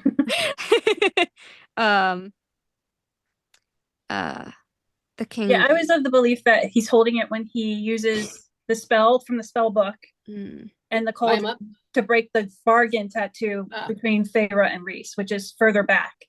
No, that's basically that's later when she pretends to be his. That's later when she pretends to be his. It's implied that she's asking him to use his access to that book to break it. It's not like just use your already there magic. Yeah. So it's implied that he is. Well, he uses the cauldron, and she asks him to use the cauldron. But he does. But he uses the cauldron through the book, does he not? Yeah. It's like it's so it's like No, just I like don't think the his spell cauldron book and is. pointing. I don't think his spell book is connected to the cauldron. That's why he was So are looking you for the saying book of is he just like breathings. touching the cauldron and pointing at him? Like I don't understand how he's using it. Well, he's okay. So he was looking for Because they got to use the spell book, touch it to fix it. So wouldn't you use the spell book? So originally he thought that he needed both parts of the book of breathings to use the cauldron.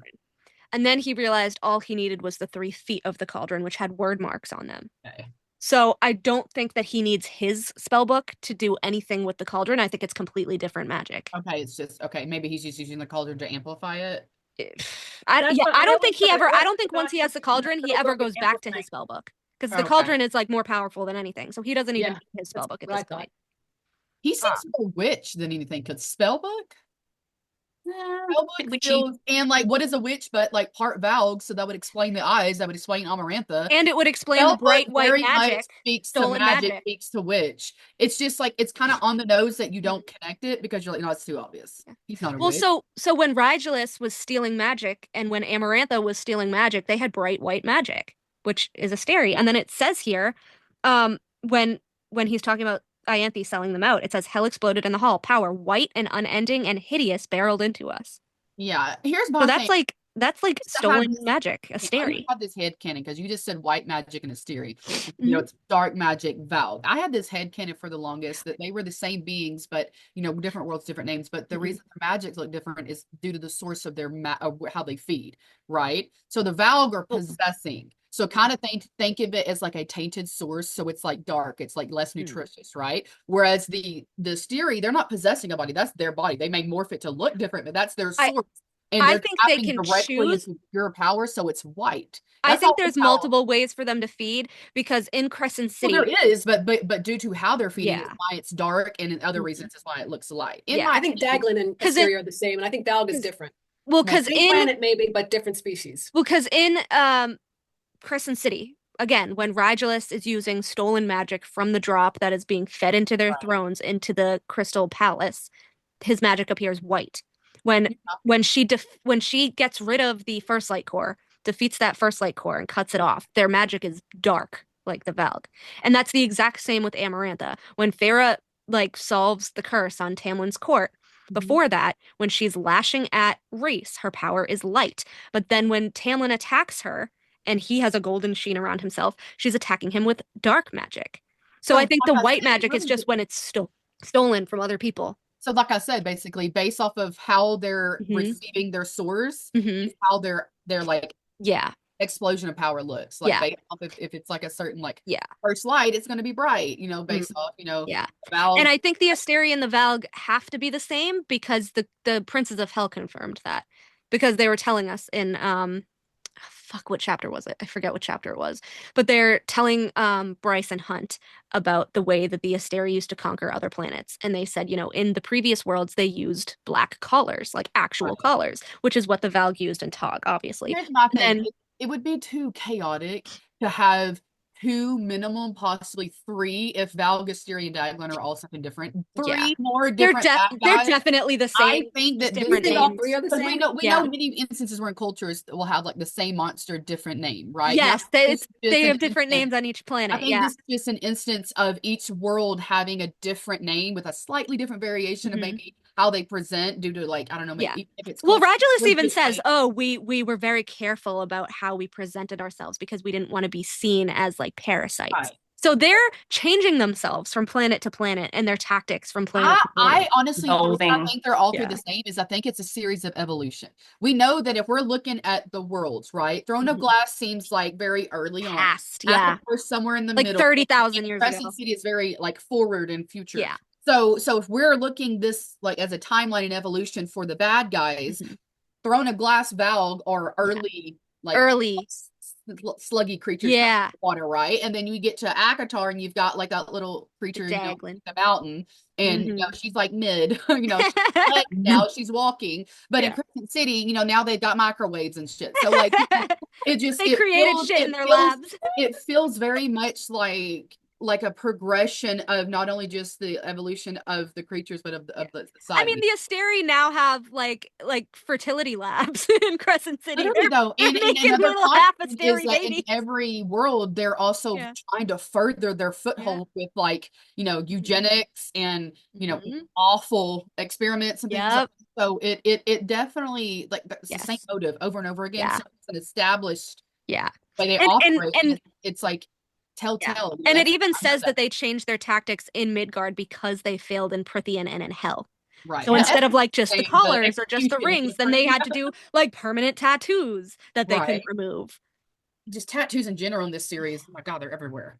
And then Jurian using the crucifixion tactic on them, and then them using crucifixion in Crescent City is very telling as well. Yeah, I just with like that. I feel like when they went to Prythian, they discovered how ash affects different Fae there, because the Fae kind of evolved as well with different, because I don't think, can iron affect the Fae and Tog? I think iron affects the Fae and Tog, but it doesn't affect the Fae in Prythian. Yeah. Not in Which is why I find it funny that it doesn't affect Tamlin, because he is a Tog Fae. He has all of the features, all of the powers of a Tog Fae. So when he was like, his bloodline has been diluted enough for his that not to affect him. Yeah. Because if the Asteri can breed out the ears, then they can probably breed out like the iron deficiency thing. But anyway, currently as villains right now, like real, like we have Koschei, have the little bit of the Valg that's left, and then I guess the princes of Hell. I still think Koschei is Orcus. And I still think there's something underneath the other mountain. Like, oh my God. All of them. All Daglin, I don't know what. That mountain they won't look under. Like, well, there's black blood. There's two more major death beasts in the prison that Azrael and Anthis Blue and Luannis. Luan. That actually feeds on females, but was clawing for Cassian's heart. Yes. Weird and foreshadowy. Yeah. And didn't Anthy Blue also leave a scar on Cassian too? Or his neck, one of the two. It was Luannis, and it was the he tells Nesta about it at dinner. Is it over dinner? No, not the Martax. That's the mercenary one. Fuck.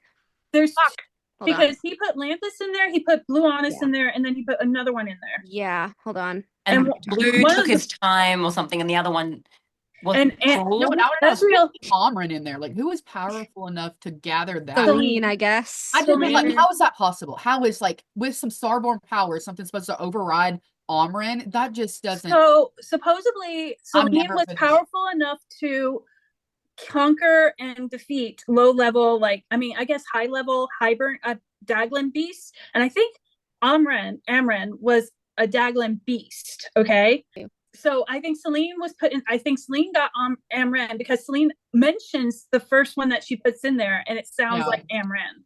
Okay, but I think when Amren went into the cauldron, she got turned into a full blown Daglin. Oh, okay. So she's a maid Daglin. That's my theory. Perhaps. How would it's not Tartara, sorry. So because she's a Daglin beast, so she's an experiment. She's one of those beasts, like similar to the Illyrians and the Hybern beasts. Kind of like a piece of their DNA is already in her creation. Yeah. So a lot of the things that were in the prison are former Daglin beasts. That's what Selene was putting in there because she wanted the prison to pretty much corrupt the land, so it made no one wanting to come to this land. Do you think that she let go of her Daglin part of her when she said she had to let go of some part of herself to get out of the prison? For perfect immortality? Or did she keep the Daglin part and release everything else? I think over time, as I don't know, I want to say she was in there for 15,000 years. They have these are the beasts of the Wild Hunt.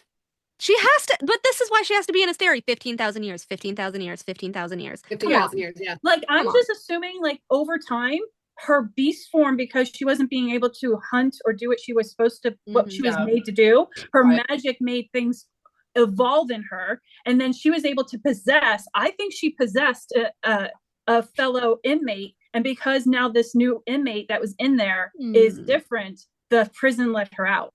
You know, just like Rigulus takes on a Fae's form, but he possesses a Fae. So I think Amren possessed whoever. I mean, could Rigulus with her language? be she lying? chose this form. So what if she did?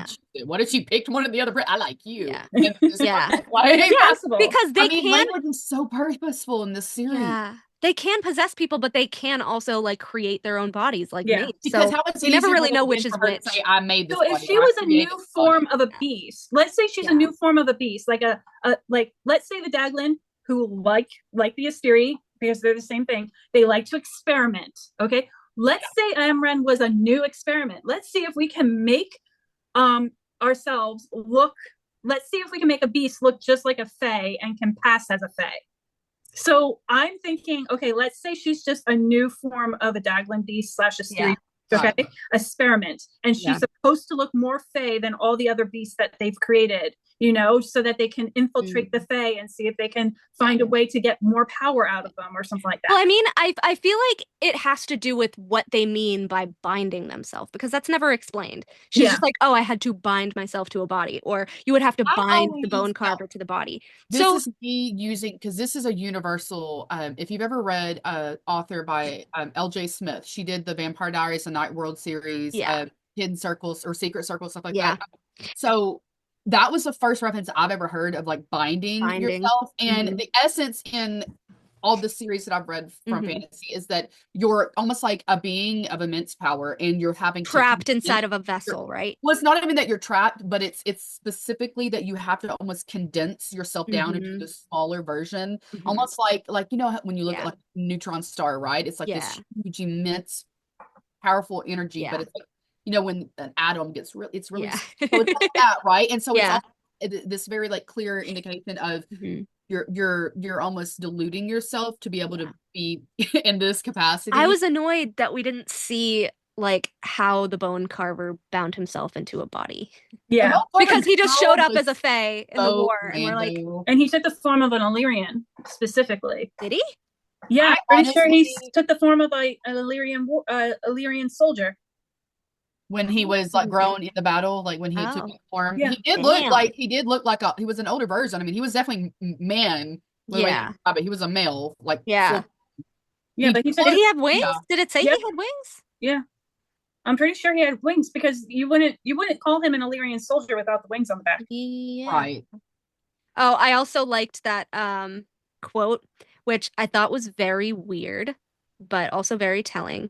Although everyone, obviously, who doesn't analyze things will be like, oh, he just meant, you know, the bone carver and Striga. But Reese is like, oh, like, what a family reunion or something. And I was like, that's really weird when the bone carver has just said, you've always been my favorite. I'm against Braxis is a Valg or something to do with them. And if he said that, they're all. I still think Bryaxis is a Stygian spider. I think Bryaxis is all Valg related. You can't tell me it's not suspicious that he is at the bottom of a library, and what do they say he feeds off of? Like fear, emotion, right? And this library is housed of women who have an immense trauma in their background. So I feel like he was legit sitting there feeding off of them. He was feeding. And they do better once he's gone. Yeah, they do. So, they're trying to get so much better. And so I'm like, that bitch was Valg. I'm telling you, he's Valg. His daddy's Valg. His whole like the whole library Valg. I don't care. It's like Valg architect. All of it's weird. And then, which makes you think immediately I'm telling you, the whole point of that library is to make you connect hell with Valg, because the whole 7, levels, and then it keeps going down the 7 levels in Crescent City, like all of it is like she's drawing purposeful lines. I did not have it highlighted, but yeah, it does. Carver had chosen the form of an Illyrian soldier in his prime. Bryaxis remained within the darkness roiling around it, a living tapestry, which is weird because then we see a tapestry called the Void later. But to go back to who trapped all these things before Cassian and Azrael. I mean, most of it's Selene.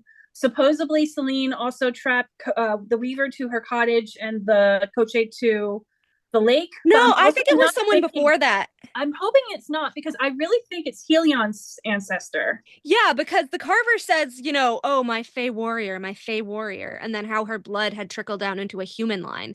So it wouldn't have been Selene, because we know Selene has Fey lines, right?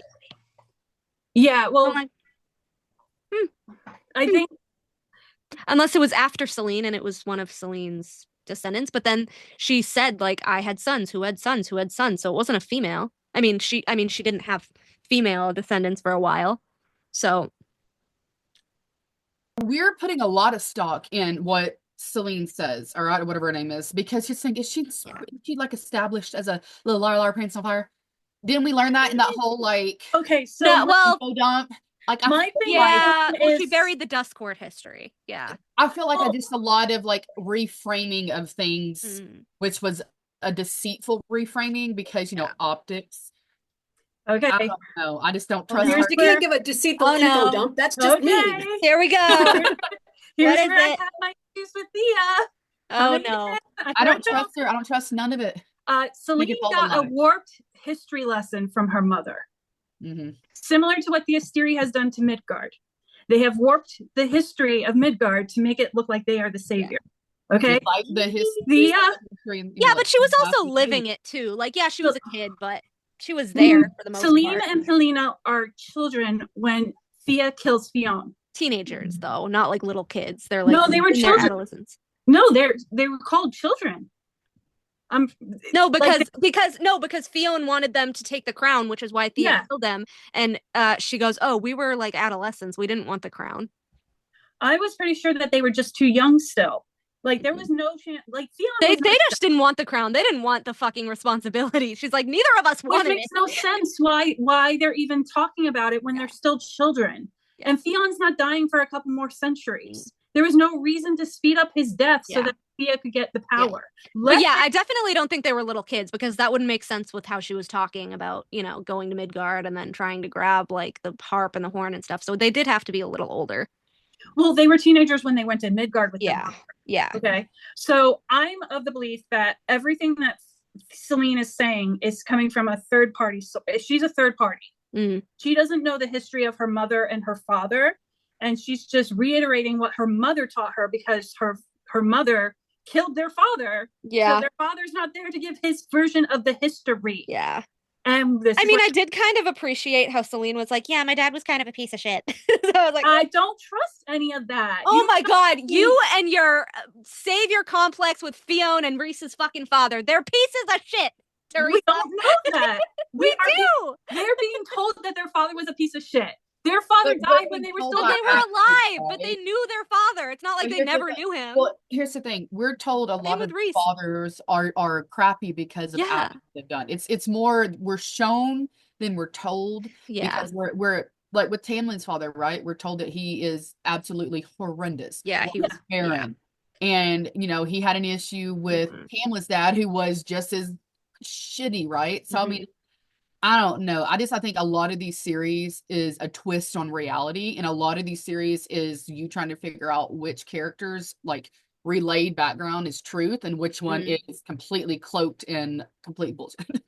Well, I mean, on top of that, if your mother kills your father, okay, and you're a child when that happens, and now you're being raised solely by your mother, who didn't want you guys to become queens anyway, because she wanted it, she's going to make you think that your father wasn't around because he didn't care about you. Probably. I don't even think Thea is their mother, but that's my thing. I understand. And again, this is the warped history. They're not getting the true history. But then you have to wonder, okay, was this actually Thea, or then was it Vesperus playing Puppet Master?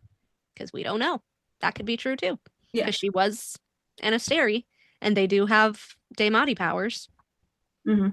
It's too late to spiral this hard. Well, but like, okay, history. But I'm just like, in this series, all three of them. What is history in the series? But most recent. Yeah. Just at this point, history is just the most recent thing you have that's written up, because it ain't the truth. I think none of the history we know of any of the worlds is the real history. And I think that's the point, is the crossover is going to be like a patchwork of things that are crossing out each other, and things that are like, hold up a damn minute. What does that mean? And like, I feel like that's the point, is we are slowly with ACOTAR and honestly with all three of them, we're going through a journey with these characters where we're figuring out, well, everything I know is a lie. Literally everything we know has been purposely curated for the current history. Well, going back to Nesta, because we went way off track. Right?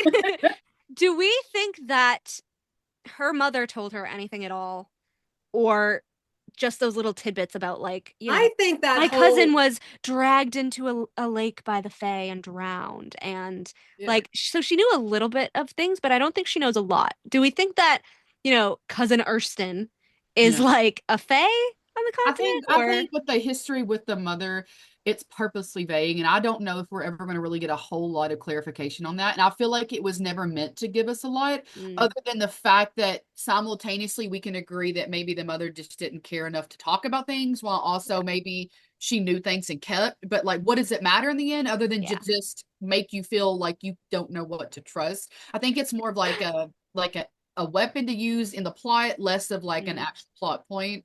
I think it was funny because one of her first interviews in 2015, after she published ACOTAR, she was asked if she had any plans for like fleshing out the mother and father's like story, or like what was up with them or whatever. And she's like, I really didn't. She said Papa Archeron was more like present as a character, so he was a little more important to me. But then she also said, who knows, maybe I'll have some epiphany about the mom at some point and throw something in. Points like she does like to do that whole fated thing. So the mom being Fae and the oath having more meaning, like once you become Fae and you get all this power, take care of your sisters, is more what the mom meant. You couldn't say that. Like that would fit in, but I don't think that was planned. And then like the dad having Fae powers as a human, and like the word mark things, and it's like, so you're adding all of this fucking like Fae imagery with this human family. Hello, Fae warrior, bone carver. But then you're not fucking fleshing it out. So like, which parent was Fae? Which parent was witch? Like, why do we have all? But if they were, I think the mom could be a witch. I don't think they could be Fae, because then she could have never broken the curse. The whole sacrifice that all of men I do think that I do think Papa A was part Fae, and I don't know. Obviously it wasn't prominent enough to like make him have the ears or anything, or the girls. So the girls would technically be like what, a quarter Fae, less than a quarter. I think witch more with all the iron that was around. Yeah. Well, I do think the mom was witch, but I do think the dad was Fae, because again, he was having fucking like visions, like seer shit. Well, here's the thing, like, is there any meaningful way in any of these series in which we can confirm any of this, like lineage wise? There's no real like face. That's what bothers me. It's like, if you're gonna add in all these clues and shit, please just tell us. Well, I think that's the point. There's a lot of little things where she drops things, not because she plans on coming back, but just enough to get you in the headspace. If there's going to be 16 books, there's a lot she can work with. Yeah. It's like you drop a nugget to lead you to like a bigger plot point, but that nugget was never meant to be expanded on. It was just like a tool. Like the necklace. I think she does that more than we think, and we just pick these nuggets and try to make them into a whole fucking piece of popcorn, and it's literally just like the freaking necklace in the bonus chapter. Everyone's flipping out over the fucking necklace. I don't think it's coming back, but I don't know whether it's just a ring. Yeah. Like I don't know whether I don't know whether she was still just in the Tog headspace when she wrote that like word marks were put over their door or whatever, or if she was like, oh, this is a cute little Easter egg. I just saw that as the dad trying to, like, they do have a little bit of Fae knowledge, and it's terrible. Iron doesn't work, word marks don't work, like nothing works. But then That's when she I like read that. But then when she like had the way they present that is almost like they're making fun of it. It's almost a spoof of like, this is what happens when you don't take history seriously, is you get this where you're putting scribbles on a board and it probably says chicken, cat, and I don't know. But you think it's like keeping some valve out. It's literally like, right. But yeah, he was like, oh, he like believed it was for protection, which is like, how would you believe that if you didn't know anything? And then the fact that she kind of brought it back around, which like, oh, the word marks were also on the feet of the cauldron, and oh, the word marks are also on the peaks of the dust court. Well, so I think word marks are things, but I think Papa Archeron just got scammed. Oh, absolutely, yeah. But Tamlin is sitting on a black rock throne. Yeah, the obsidian. And he has no powers, no claws are coming out. I think that's something. Yep, just like the clock tower. Just like the clock tower. Yep. And the wall that surrounds the northern rift in Crescent City, the walls under Cune City. Someone in our fandom with the Tism who's got the bandwidth to do this needs to map out all of the instances where someone references something obsidian in ACOTAR on the ACOTAR map and tell me if it does not make some kind of map like it does. I started that actually. Because I am convinced that every time ADHD in the way of your Tism? Because you got to think about it, every time it's mentioned. I'm telling you, I think that that's what they're doing because that it's a conduit, right? So why are you being specific about ley lines? Black Rock? You're doing something in Akatar. I think it's maybe it's what holds in Koschei. Maybe the destruction of one of them ends up being what releases him. I personally think it's not doing the right. I mapped out the ley lines that we knew of. Yeah. On the Prithian map, and it just kind of looked like a bathtub, which I was like, so it looks like the cauldron. Interesting. So this is why we need Elaine to start. I know, but I'm like, I don't know if SJM did that on purpose, but it does Elaine is like next. I mean, as long as it encompasses an area. That's all the motivation I need to believe. So who do you think Elaine? I know this is Nesta, but yeah, I think Elaine's book is next, and if she's going to get a romance, who's her romance with? Lucian. I won't accept anybody else. Like, period. Both of them figuring out a way to completely like disintegrate a bond and it never having any kind of remnants left behind, which I find that not possible. I don't think that's going to happen. Yeah, no. Well, that means that you are going to then force two individuals, Elaine and Lucian. You tell me if you love these characters, you want them to then enter into a relationship with another two characters that you're going to make have to suffer being in a relationship with people who will never fully be able to reject a bond. People are fucking ridiculous. I hate That's that. awful. Why it's awful. Anyone? I wouldn't wish on any character. So I think they're going to be together. Do I think that there's going to be like a medium, like immediate little like exploration? Probably. I'm really, I kind of respect Elaine that she's taking her time and really thinking it through. Exactly. Like, Lucian too. And Lucian's like, I'm not going to force you to do anything, but I don't want another Archeron stuck in the night court. Like, get her the fuck out. Like, get her the fuck out. But I think Elaine knows she's in trouble. That's why she's being just so like. I kind of Elaine at all. I think Elaine is kind of a bitch. I kind of have a little. No. Oh no. I mean, like in a good way. I mean, like a good bitch.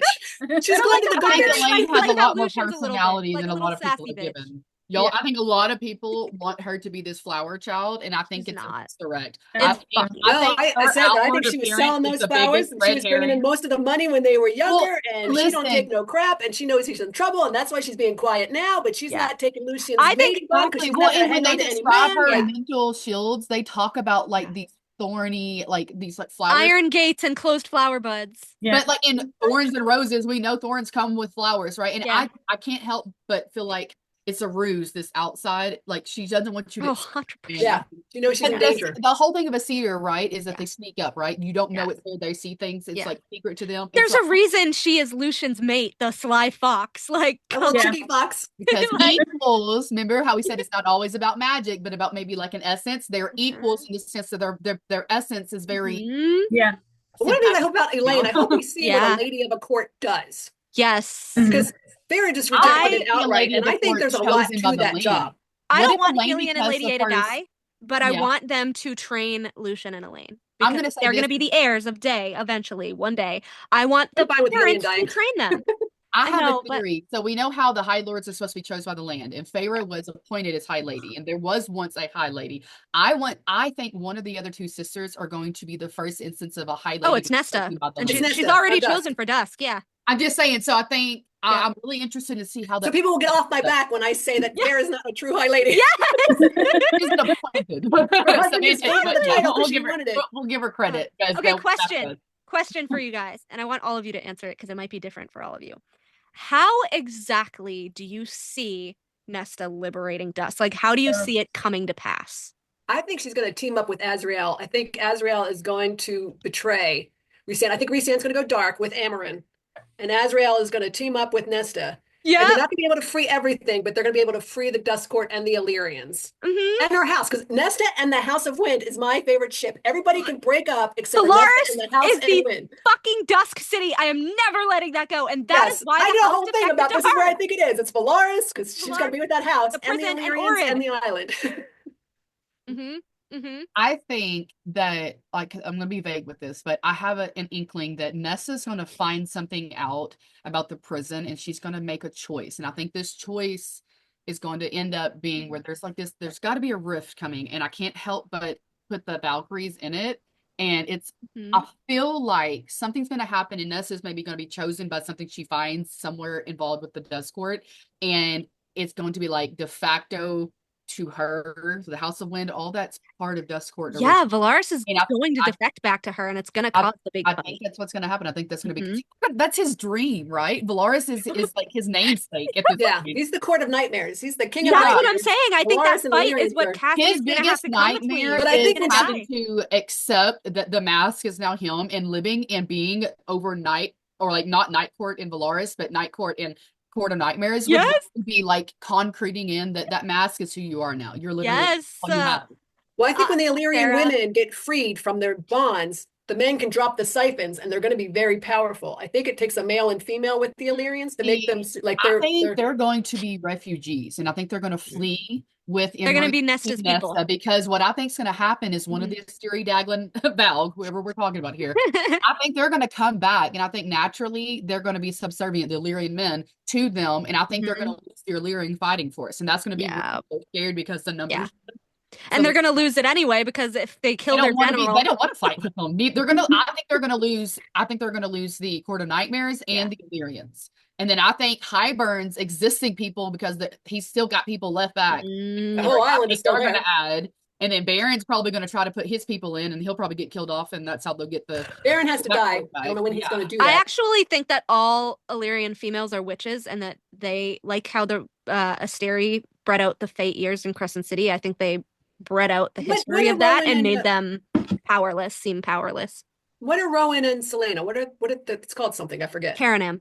Yeah. Karanam. I think the Illyrians have a Karanam bond with the women and the men, and in order to control them, they pulled the women away and gave them the siphons. But I think if they go together, they're going to be very powerful.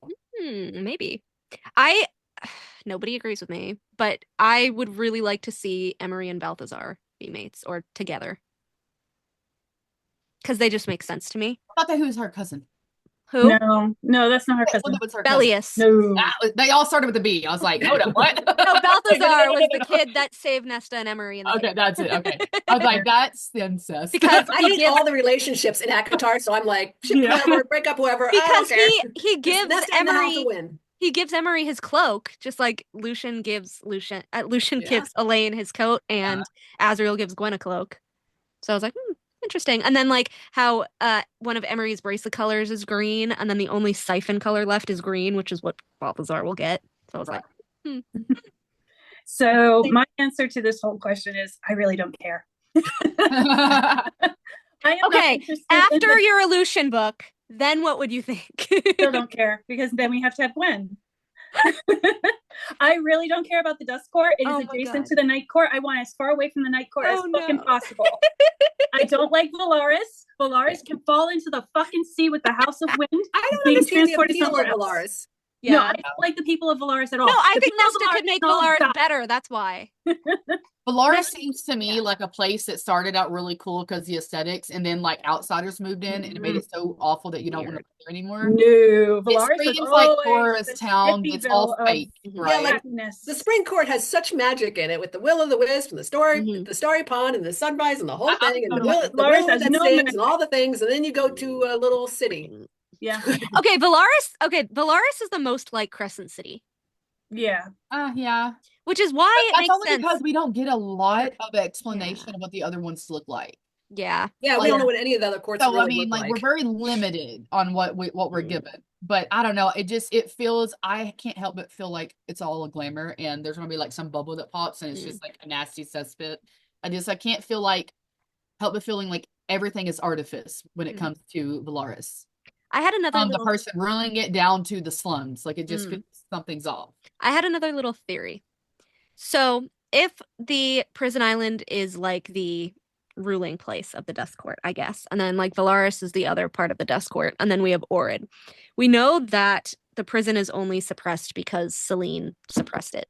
I think Orid is suppressed, not only because that's where the Asteri would do like experiments, like kind of like the experiments they did on Midgard. I think it's kind of like the Morath of ACOTAR.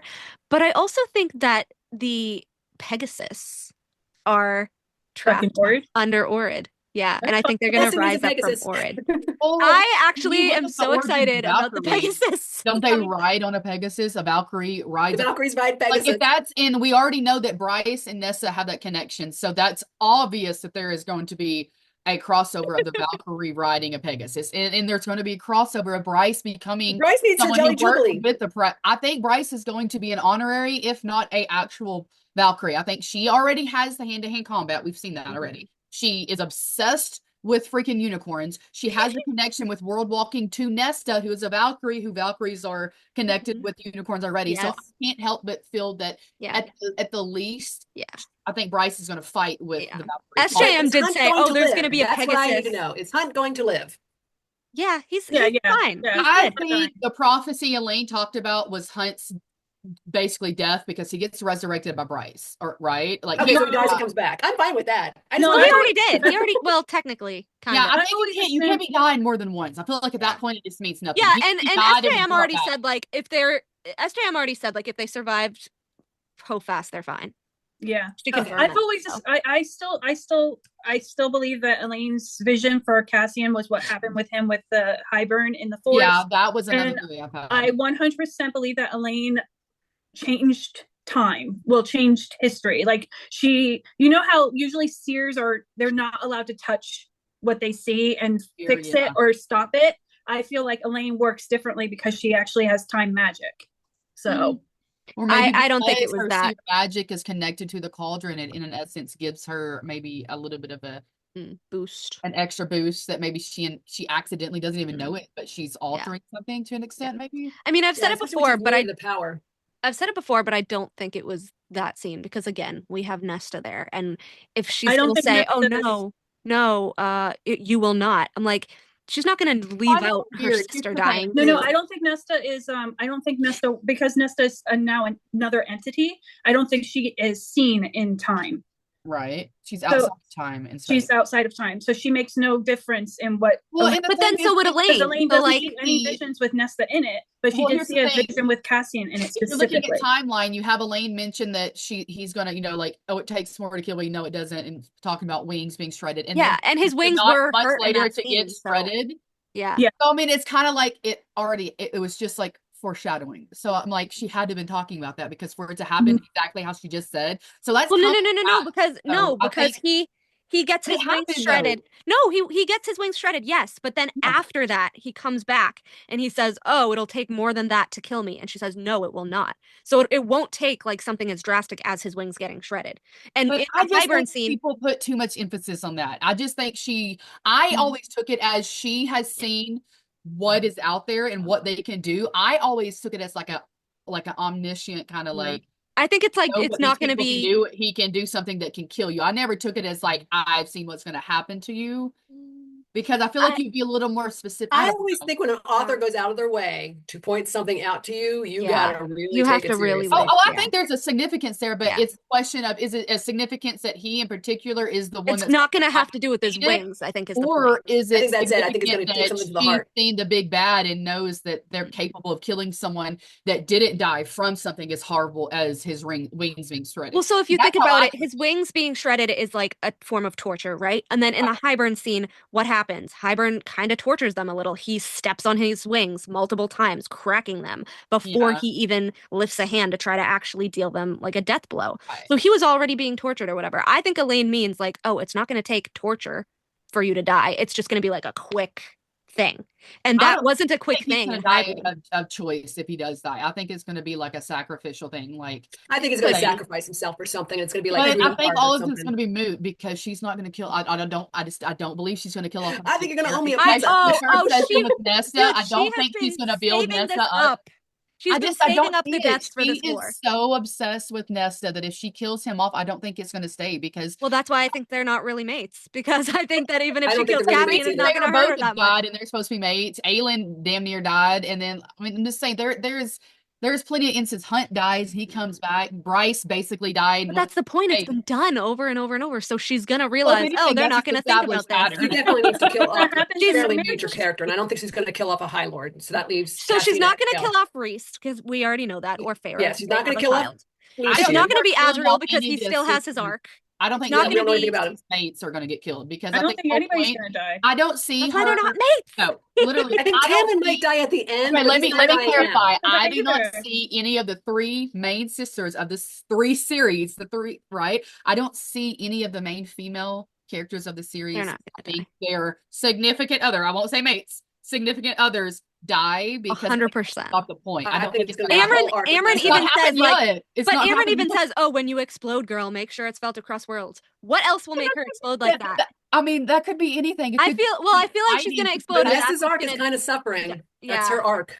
Yeah, Tamlin's arc is, that's what I love Nesta and Tamlin. I know it'll never happen, but I do like it because both their arcs are suffering. Oh yeah, like suffer and Nesta has to theatrically, it'd be amazing. I gotta say. So can I ask you something though? Okay, so we have, Azriel is now kind of starborn. We have his furthering arc with Gwen and the Koshi War. Nesta, we have Dusk, we have the Valkyries Koshi War, kind of. We have, Elaine and Lucian, we have the continent, we have the seer powers, the paternity thing, all of that, right? What does Cassian have for a furthering arc, personally? Nothing. There's nothing. Cassian's arc has to do with him separating himself from Rhysand. I think he will do that and then he'll die. Maybe, by dying. But I think his role. I don't think he would ever in being like, maybe it's the catalyst to like the whole downfall of Rhysand. Maybe Rhysand does something outrageous, like I think Rhys kills him by accident, and that's him, or or that Cassian really turns on him. And I think that Nesta is going to find out about the Dusk Court. I think she's going to want to take it back. Her and Rhys are going to get in a huge fight about it because I think he knew and he's been keeping it from everybody. And I think Cassian is going to try to protect both of them and come in between them. But I think Rhys is going to accidentally, I think him and Nesta are going to be going at it. And I think Rhys's power is what's going to kill Cassian. I think Rhys is going to be High King. No. I hope not. I think it's going to go full dark. No, I hope not. I wouldn't put it past like his Valg to be like, yeah, let's be High King, and then maybe that's and then everybody's going to fight him, and he's going to have a whole redemption arc, and then Farrah's going to save him, and the whole shit, that thing. But I do think Dusk is going to be the court of the Valkyries. I think Nesta's going to be an amazing. And they're going to have Pegasus. The Pegasus. Nesta can't break up with the House of Wind. She gets to stay in the House of Wind. Cassian and all the other men, but the House of Wind and House of Wind has to stay, right? But yeah, I think she's going to reform Valaris. She's going to reform Illyria with Balthazar and Emery. I think they're going to be a big part of that. That's going to be kind of their arc, which is why they were introduced. Gwen, I think she will probably, unfortunately or not unfortunately, have something to do with the Koshi War, which all the Elaine people will say she won't have anything to do with it. But he lives in a fucking lake. There's women under this fucking lake, and she's a nymph, a water nymph. Oh, yeah. Okay. So yeah, I see that. She's literally the only one that could physically go in this lake. We know that people with wings cannot fucking swim, okay? Rhys isn't going to sacrifice himself because he has a child. Bear's not going to sacrifice herself because she has a child. Nesta is terrified of being drowned again. Elaine is terrified of being drowned again. Who else would it be? Emery has wings too. It has to be Gwen. I mean, who's going to retrieve the black box? I think the black box is probably under there too, that Elaine saw. And this is why I think like Elaine and Gwen are going to be not like best friends, but I do think they're going to be acquaintances, especially like through Nesta. Come on. I don't think they're going to hate each other or anything, but I do think they're both going to have a part in this Koshi War, because I do think the Koshi War is going to take place, or at least have an arc through all three of these remaining books. So you think Koshi is the big bad? Yes. The Maeve. The Maeve. They've been working this guy up since fucking math? Yeah. Almost math? Beginning of War, I think, maybe. Or yeah, end of math. Yeah. War. But I mean, if we take it back to math, when one of the queens is missing, yes, like truly that starts Coach Shay. We just have where he is. Like he's been built up for so fucking long. He has to be a big ass fucking villain. Yeah. He has to last longer than Hybern. Yeah, which means everyone's books who is left has to be involved in this. Well, that's why I say like Rhysand goes dark, but then he sacrifices whatever. He's gonna live. He's not gonna die, but he sacrifices all to defeat the big bad. Yeah, and that's his redemption arc. Mm-hmm. So.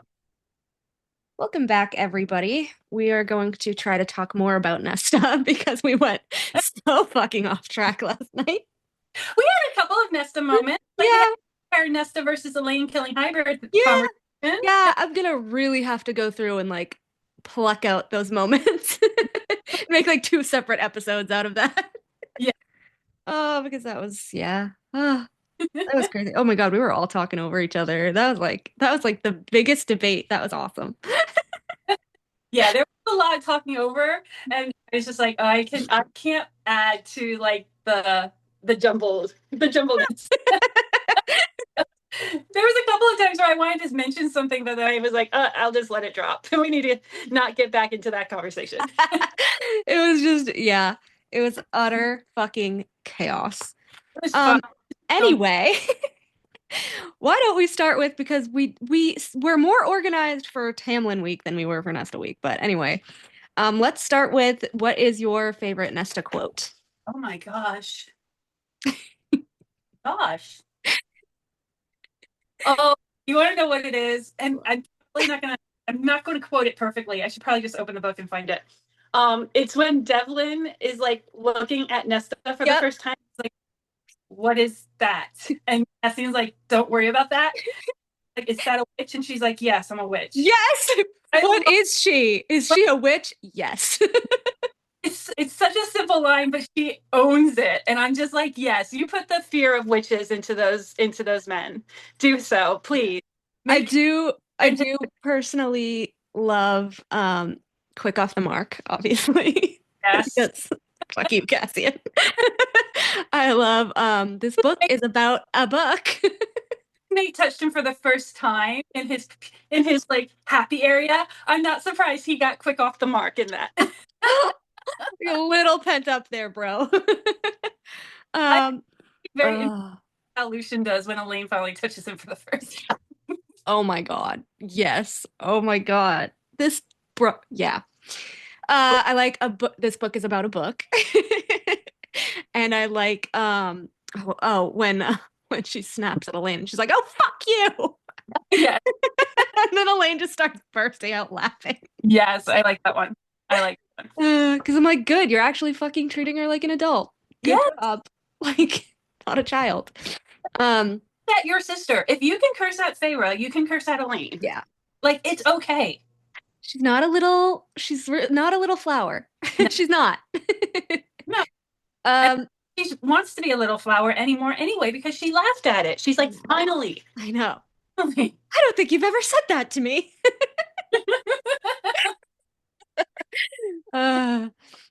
Favorite Nesta scenes?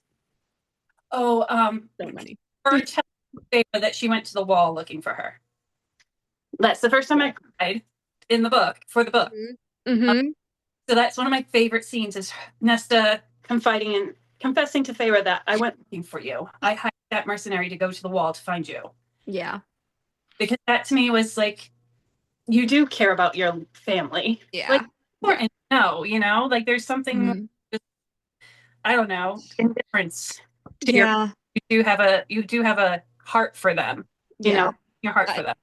I did really like that. I liked the whole scene when she, like, all of the scenes with Nesta when she comes back to like their new manor and they're talking and she's like, oh, teach me how to paint and teach me how to do this. And they paint together and she teaches her how to use a bow and arrow and all this stuff like after, because I think Nesta's like, obviously Nesta's like life doesn't revolve around money, but I think having her status back, and I think kind of her reputation being restored, gives her more confidence than when they were poor. And obviously she hadn't like fully, accepted that the father was suddenly better again and she was still angry about that. But yeah, the fact that she like went after Feyre and then she's like, okay, well maybe we can bond, and like it was kind of like Nesta's idea to bond with her. And people like it's so underrated because nobody will ever bring that up. I'll be like, she was a bitch to her, and I was like, no, when she came back they were actually on good terms. I always say this, I'm like, how do we see a person, if a person changes, we have to accept the changes and we have to forgive the previous version of them. Yeah. So whenever people hate Tamlin for what he did, I'm like, but did he do the same things in war? Well, no. That means that he understood what he did wrong and he made the changes to be a better person. And Feyre admits that too. You cannot keep categorizing someone as a bad person when they put in the effort to be a good person. Yeah.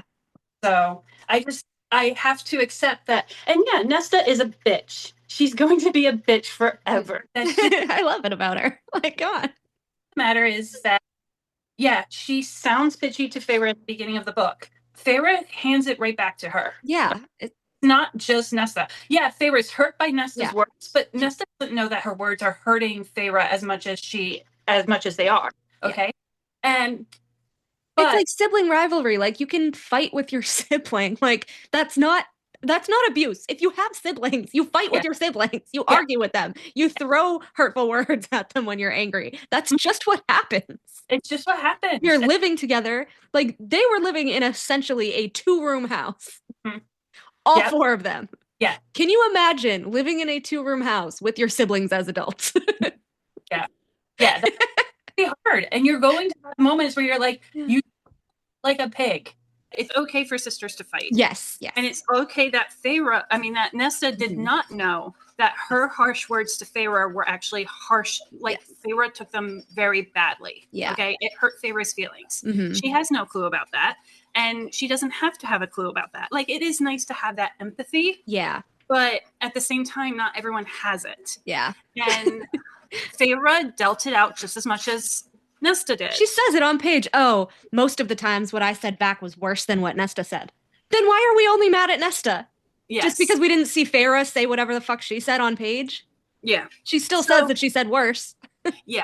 So, and it's just that Feyre's words didn't hit Nesta the way that Nesta's words hit Feyre. And again, like, it's just how. And they could have. We just wouldn't know, until later. Yeah. But Nesta's personality is Nesta's personality. Go lay down. Nesta's personality is Nesta's personality. Yeah. Like she doesn't, what's the word or the phrase?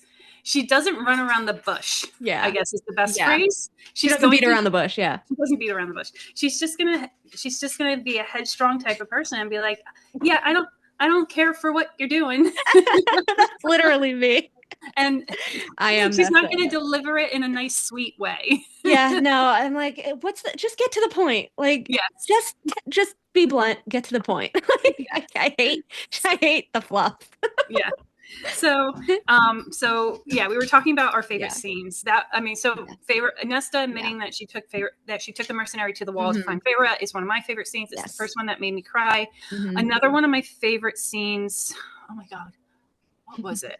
Oh, it's not really, I don't know if you could consider it a scene, but it's this moment where, earlier in war, Feyre asked Nesta, why won't you train with Cassian?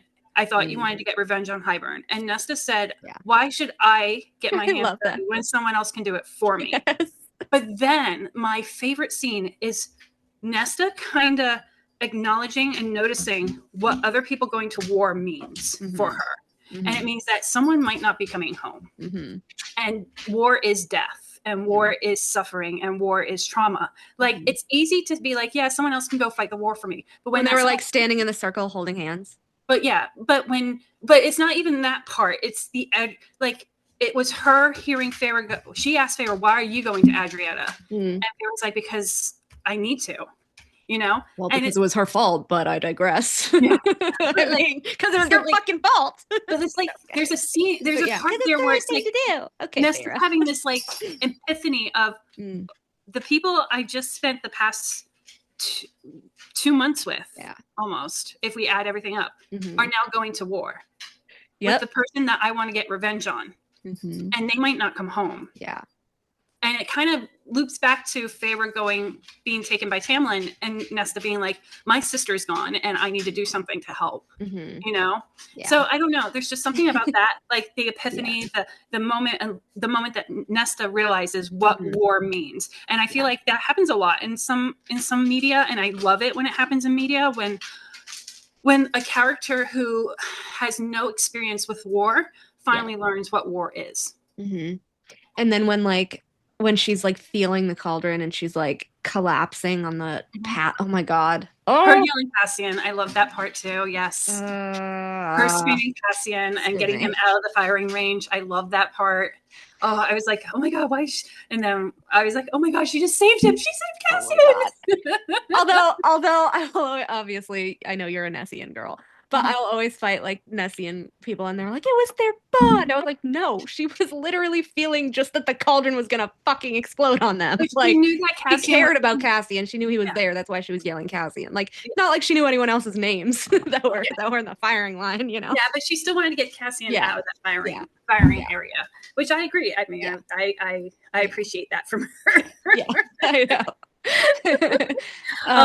I think every time she ignores Helion, those are also my favorite scenes. Every time she just puts her hand up, or she's like, okay. She just doesn't care. And Farrah's like, whether she knew or cared that it was a High Lord speaking to her, she was like, I don't give a fuck who you are. And Helion was literally glowing and all excited to see her in Akasif, and she's just like, thanks. I guess. Okay. We got his compliments. I love that too. She just dismisses it, and it's like, just doesn't care. A High Lord just gave you the highest compliment, and you're like, thanks. All right, whatever. I just love how like she knows that she's queen shit. Like I also like, as much as I really dislike her scenes about Tamlin, I loved the scene during the High Lord when she fucking snaps at Baron and she's like, no, you're gonna fucking stay and listen to me right now, dude. And I was like, ooh. And he does? Yeah. And he does. Yeah, like, he could have winnowed the fuck away. And he was like, oh shit. And I love that they're just all terrified of her. Yes. Yes. And Eris was like, ooh. And Lady A was like, ooh. You can talk to him like that? Right? I know, right? They're like, what the hell? And Lady A's like, he'll listen to this bitch, but not me. What the fuck? Yes, there we go. I love the obviously like the Kelpie scene after, not the actual assault, but like when they're kneeling to her, when they're like, oh, they knelt before death's beautiful face, and like they were kneeling and she was like holding up the Kelpie's head. And like, but can we also talk about like how many people Nesta has beheaded at this point? Yeah. Are we the Kelpie, Lanthus, Hybern, Vesperus. Did she behead Briallen? She unmade Briallen. Oh, she unmade Briallen. Okay. So, I mean, technically 5. 4 or 5. Well, she killed 5 people specifically, but she killed 4 by beheading. Yeah. She is the Queen of Hearts. Right? Off with their heads. Off with your head. Like, but you have to think, like, as a little aside, where I've said before, it's crazy that her and Tamlin aren't friends because they are so fucking alike. Yeah. It's wild to me that, I mean, obviously Farrah's her sister and Farrah's telling her about everything Tamlin did to her or whatever, so I get that. But they're just so similar. And it's like, you got to think like, all right, if beheading is the only way to actually kill like an Asteri/Daglin for good, other than like the black hole, right? Mm-hmm. Then Tamlin must have known that when he beheaded Amarantha. Mm-hmm. I still don't know if Amarantha's a full Daglin/Asteri. I think he was just so angry that he gave her the worst death you could possibly, the most definite death you could possibly give to someone. Your head not being on your shoulders means you're dead. I know. There's no coming back from that. but it's also just like the mirrored scenes, because it's usually not just the beheading too, because it's also both him and Nesta both also stab them through the head after too, to like make sure. Yeah. Which is like, doesn't Tamlin rip her throat out at first? He rips her throat out and then stabs her through the head. Well, when you say stab through the head, I always assumed like he put the sword straight down through her head. So it's this way. He pinned her to the wall, I think, first, and then ripped her throat out. Okay. Out of there. Yeah. That's not for you. So I'm like, what does Lucien and Tamlin know about that? Because Lucian's like, Tam, and threw him the fucking sword. Has to be Narbin. I will die on this hill. Oh, wait. I'll die on the hill that it is Narbin, but I'm hoping it's Narbin. I mean, you've recently heard my new theory. But I obviously think that Elaine is going to be friends with Tamlin, but I would like for Nesta and even Feyre, but like, I don't know, that's a stretch, to just be civil with him. Like, I would love for them to just admit that it wasn't Tamlin's fault that they went in the cauldron, because canonically it was not. It wasn't. I know that Nesta was lashing out for Feyre, Yeah. But she was like, you got Elaine thrown in the cauldron and you did it. Like, he didn't. Like, I do get, like Natalie said on the interview, she's like, Nesta blames Tamlin because Tamlin originally took Feyre and it was like the ground zero of everything that happened. So she's putting everything on Tamlin, which I get. But individual actions are different than, like we were arguing about last night. Yeah. Cause and effect. My friends always, whenever we talk about that scene with Tamlin and why he gets blamed, they always put it down towards he's getting blamed. And the reason why they blame him is because he's the one that did go to Highburn to make this deal. But I always say, yeah, he went to Highburn to make this deal, but Ianthe was already working with Highburn. Yeah. So Ianthe already knew. And his deal had nothing to do with the sisters. He had no idea about that. Yeah, he had no idea. And that's usually where like the argument goes, okay, you're right. Yeah. But some people aren't seeing it that way. And what bothers me is that they will always spin him going to Highburn as something bad when he was literally going to Highburn to only, one, protect his people, because that was the original deal. He was going to let him at the wall, which was coming down regardless, to protect his people because the deal was that he couldn't touch his people if he let him in the wall. And he was being monitored. And two, to be a double agent for the courts. Yeah. So nothing about him going to Highburn is inherently bad. It wasn't a bad action, which is why Lucien says, oh, I told him to go ahead with it. Yeah. And Highburn's part of the deal was like, oh, okay, I'll spare your people, whatever, but I'll also help you get Feyre back. Because he knew that helping Tamlin get Feyre back would fuck over Rhys, and Highburn personally wanted revenge on Rhys as well. So they were both playing each other's like wants there. It wasn't just Tamlin going, oh, get her back at all costs, even if she like fucking doesn't want to. Like, that's not how it was. Yeah. Which is again why I hate when Nesta's like, you wanted her as your property. Like, that's not canon. Yeah, no, that's not what happened. That's not happening. That's not how it happened at all, or anything like that. So that's frustrating because like he doesn't fully know. She doesn't fully know the history of what Feyre went through to rescue Tamlin, what Tamlin went through to try and keep Feyre safe. No, Toby, go lay down.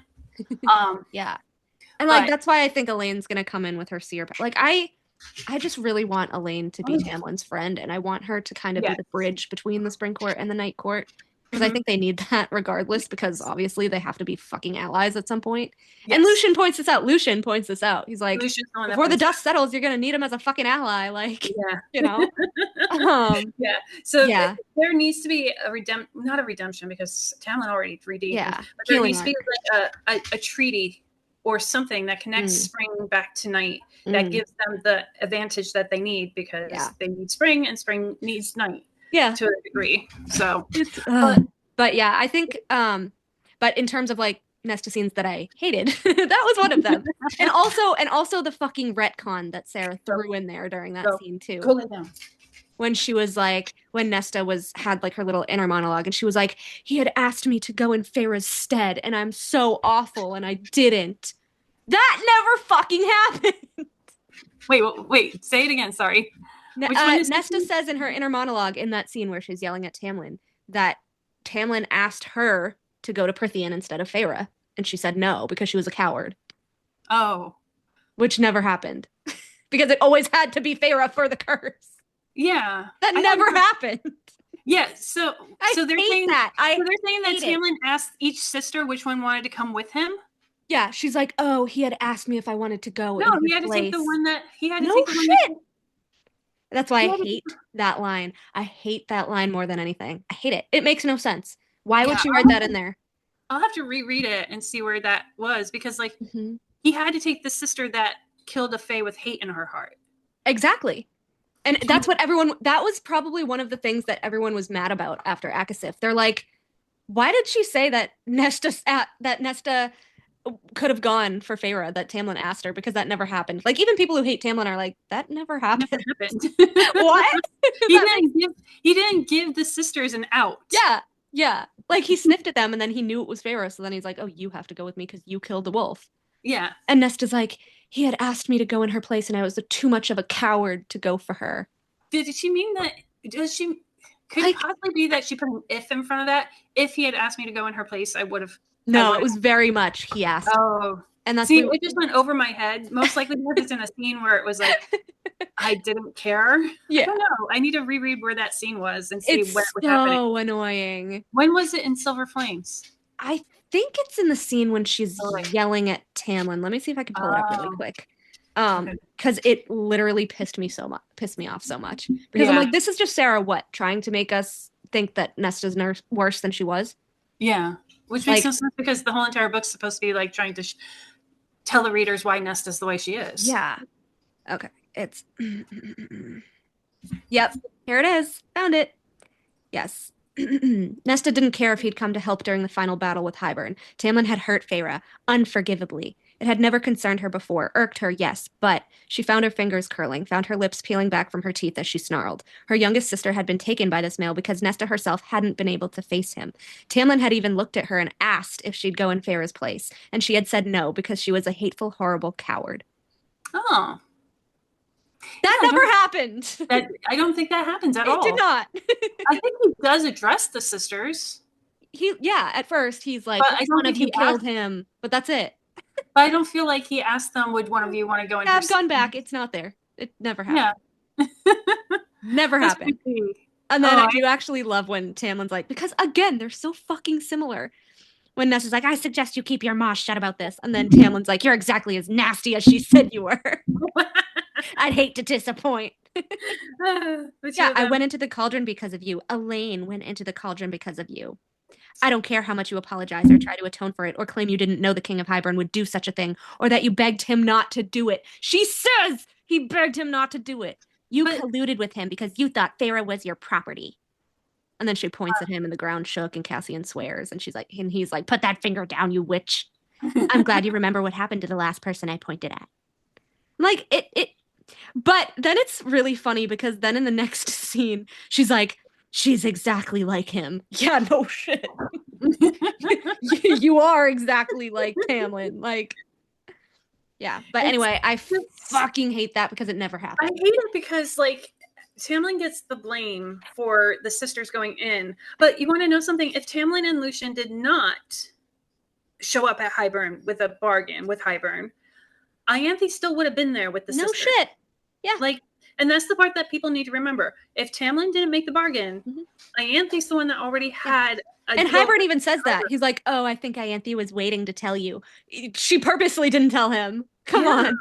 Yeah. They were not expecting the sisters to be there. Why do you think I asked my dear friend Ianthe, who Feyre Archeron would like to have with her for eternity? Yeah. Like, and what?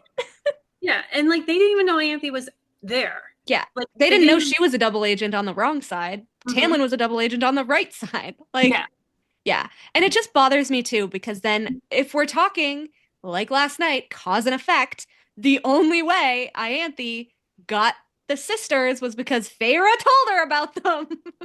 Yeah. So yes, Ianthe got them thrown in the cauldron, but Feyre assisted. Feyre got the assist there, and she even says, oh, I was so lonely and broken, I had fed her every detail about them. She says it in the scene. Yeah, but I don't blame Feyre for that. Feyre was trying to build a friendship bridge with Ianthe. I only blame her because she, at that point, when she had given the information, she had already had a conversation with Lucien about why he was avoiding Ianthe. And he was very squirrely about it. And like, if he's your friend, you have like body language. Come on. Are you that stupid? Like he's avoiding her for a reason. And you're buddying up to her. Like, come on. If my best friend was like super terrified to be near somebody, you think I want to be buddy with that person? Yeah, but no, I'm saying I don't feel like Ianthe has a conversation with her after that conversation with Lucien, where she brings up the sisters. Yeah, okay? She's like, "Are your human kin going to join the wedding?" Yeah, but that doesn't mean that that's the first time Ianthe and Feyre talked about the sisters. They've been getting to know each other for 3 months now. Yeah. So, but that is the first time that she gave her their names and like address. So that's technically the turning point. Yeah. Because then she like gets the information and then she like changes the subject a little later, I think. And she's like, why is Lucien avoiding me? Yeah, I don't think it would be hard though to find the Archerons. You have the last name. You could just be like, I'm looking for the Archeron family. Someone's going to point you in the direction of the Archeron family. You don't need their first names to go find the Archerons. I know. But it's just, I don't know. But yeah, I get so like I love Nesta. This is the only flaw I see in Nesta is her hatred of Tamlin. It is so displaced. I hate it. I hate it. They're like two of my favorite people, and I hate it. I don't like. So my least favorite scene with Nesta is when she blames Elaine for not saving their father. I knew you were going to say that one. I mean, she has a point, though. I don't, but it's not right to place blame for someone's death onto someone else's shoulders. Yeah. I just don't like that. No, it was Hybern's fault, but she could have shown up a couple seconds earlier. I mean, her showing up at all was just perfect. We can't ask more of that. I mean, we don't have Elaine's POV. So, I mean, I think the fact that she was really affected by that is probably like, okay, maybe she did have the vision and then waited a little because she was trying to process it. So then maybe she does kind of blame herself after Nesta says that. I don't know. Yeah. We won't know until we get her POV. Yeah. But also we won't know until we get her POV. We won't know until she gets a better understanding of how her powers work and what her role in all of her powers is. I'm like such a Nesta where I was like, yeah, you have a point, bitch. She could have shown up 5 seconds earlier. Which I don't think is right. You're such an Elaine. I'm actually probably more like Feyre, but yeah, I have a little bit of that semi-empathy for people, but I also can shut it off and be like, I really don't like you. Oh my god. Hold on.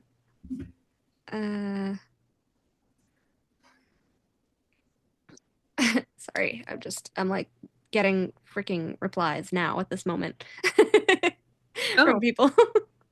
Because I was like, oh, we'll probably be on a couple hours. That's fine. You guys can join whenever. And then like they're finally replying. Is it in a different group chat? Yeah. Well, no, Antoinette just texted me personally. Candy just mentioned me in a TikTok. Mel's convinced that it's Briar. It is Briar. I will have no other. There will be no other. Okay, here's something that I was thinking about today, and it is a little Nesta focused. What if Papa Archeron killed the mom to save his daughters?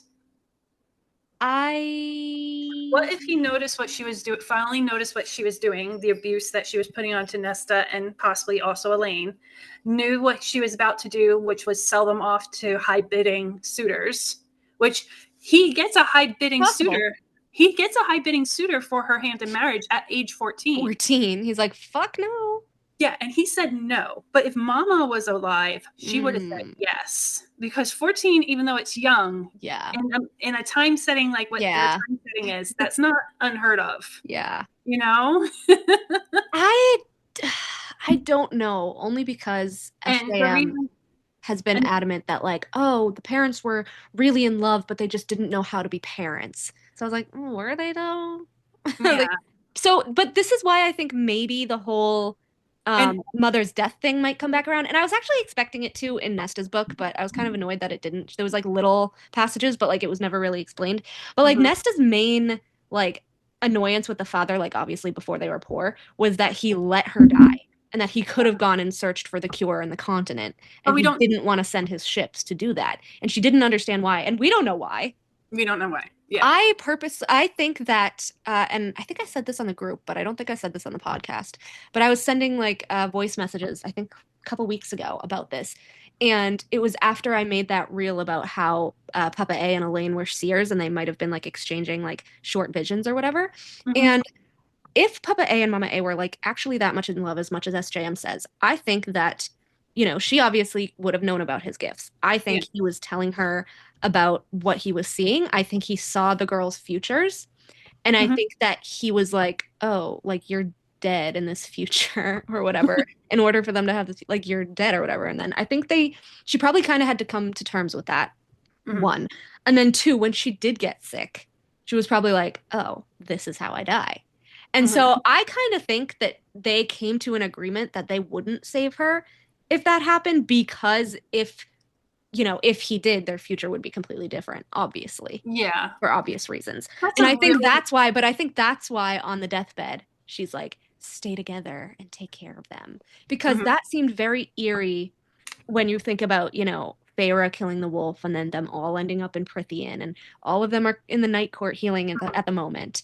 And so I'm like, Mama A had to have known something. And I'm pretty sure her and Papa A would like discuss all of the shit that he was seeing. And I think that they had agreed not to save her. And I think that, you know, I think they had been keeping their like magic or their lineage from the girls just because, you know, it's high society and they're supposed to be human, and, you know, all the myths about the Fae and all that shit, and they didn't want to scare them or anything.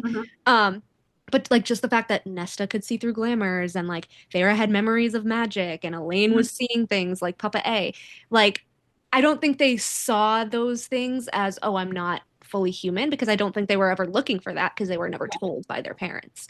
So I think that it was a whole situation where the parents had agreed that the mother wouldn't be saved just to solidify the daughter's futures. Okay. And I think Nesta just doesn't know that.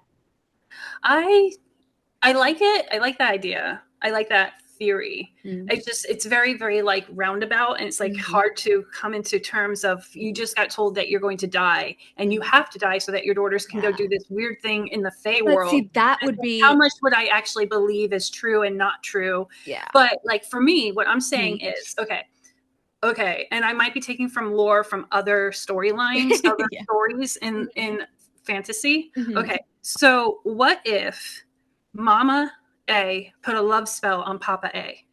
Okay, similar to Tom Riddle's parents. Okay. Okay. I mean, was Papa A like that good looking though? I don't know. I mean, Elaine looks like him, and she's the most beautiful, so maybe. They have 3 very beautiful daughters. Yeah. Okay? I mean, I guess. Just all the fan art of him is like awful. Well, he's old. Older. I don't think he was that old. I think he was probably in like his 50s or 60s. Because they're teenagers. They're like early 20s. So Mama A, and if they marry early, right? If they marry early in this time period, he couldn't have been more than 50s. No, I'm thinking they were both in their 20s. So yeah, he had to be in his 50s. Yeah. But he also went through hardships for the last decade of his life. So we also have to take into that. Dude just didn't have a razor to shave his face. It's fine. Yeah. I've seen some really nice fan art of him though. There's one where he's standing with the 3 girls. I don't think I've seen like the one where he looks like super depressed and has like a beard. I think that was Mad Schofield's. I've seen that one. I don't know where I've seen the one. I've seen one where it's like a family portrait of just him and the girls. Aww. And the girls are in front of him, and then he's behind them, and he has the same hair as Elaine, but the same eyes as the other 2 girls. Yeah. And like he's very, very handsome for an older man, you know, but he's not super old, but he has his he has funny hair like Elaine. I do think it's a little, I mean, people point this out, but like genetics. I mean, it's not that weird that he looks exactly like Elaine. I just think it's a little weird that like it's harped on that like Feyre and Nesta like got all of their mother's genetics, you know, the eyes and the, you know, sharp wit and the facial structure and all that. And then they're like, oh, Elaine has like father's, you know, eyes and his face and his everything. Yeah. While we had our mothers. And I was like, I mean, I guess, yeah, sometimes that's how genetics are, but most of the time you're kind of a mix. Yeah. So I'm like, it's just kind of weird that like, I don't know. It's just kind of weird. So to go back to it, this is how I'm thinking about it. So Mama A puts a love spell on Papa A. Okay. He does fall in love with her through the love spell. Okay. Because I'm still of the belief that Mama A most likely is a witch. Yeah. And she set her sights on this man because this man is rich and has connections, even though he doesn't called a prince. He doesn't have a royal title. Yeah. Okay. But he's richer than the people who do have royal titles. Yeah. Okay. Then Nesta's born. And the crack in the love spell is starting to form. Okay, so in another book series, there is a character who, in the book series, you have a name that's connected to your soul, and then you have a true name that's also connected to your soul. But if your true name changes because of something that changes you, you can break whatever bond is binding you to someone.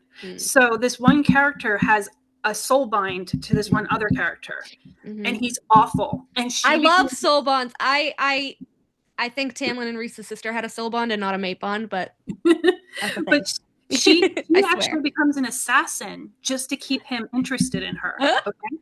And he then has a baby.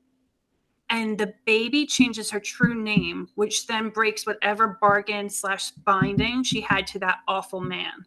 And because she was able to break free of him, she was able to do things to start taking him and his leader down. And like that, so this crack is forming because now he has a love that he loves more than his own wife, i.e. Nesta. Then he gets Elaine. Then he gets Feyre. Then he's starting to notice what the mom and the grandmother are doing to his daughters. And then he's noticing what she's trying to manipulate for her daughters. And he's thinking in his head, she's 12 years old. I'm not allowing her to go like court suitors at 12 years old, but the mother is insisting upon it, you know? And he decides it's time for this to stop. You're hurting the girls. And he, by killing her, it hurts him because of that love spell. And that's why he goes have a typhus infected apple. I brought this back for you, my love. Yeah. But either way, like, I'm just saying, like, by killing her, because there's a love spell on him from her, that's what sends him into that deep depression. Plus, on top of that, here's the other reason for a deep depression. He killed the woman he loves for the daughter he loves more, and the daughter he loves more now hates him for the death of his mother, for the woman that he's protecting her from. I don't know if I have any faith in SJM actually delving into the Archerons, and it's disappointing because there's so much to go off of. Yeah. Like, she's put in so many lines. Like, it's been 5 books. You've put in an insurmountable amount of, like, lines and just information, like, dropped information about the parents, and you're not going to circle back. Well, I mean, if Elaine's a time walker, she'll figure it all out. I mean, the parents told, like in your theory, the parents told the girls nothing about their heritage.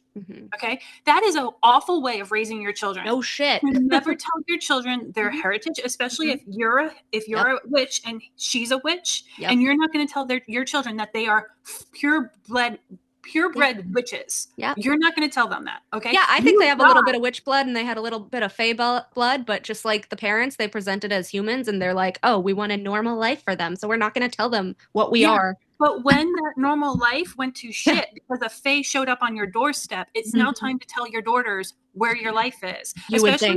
Especially when one of your daughters comes back from the fae that took you have a glamour on you. Then you find out that there was a glamour on you. Then you find out that, oh shit, you were kidnapped by a fae. Plus you want to go back to that fae to save him. Okay.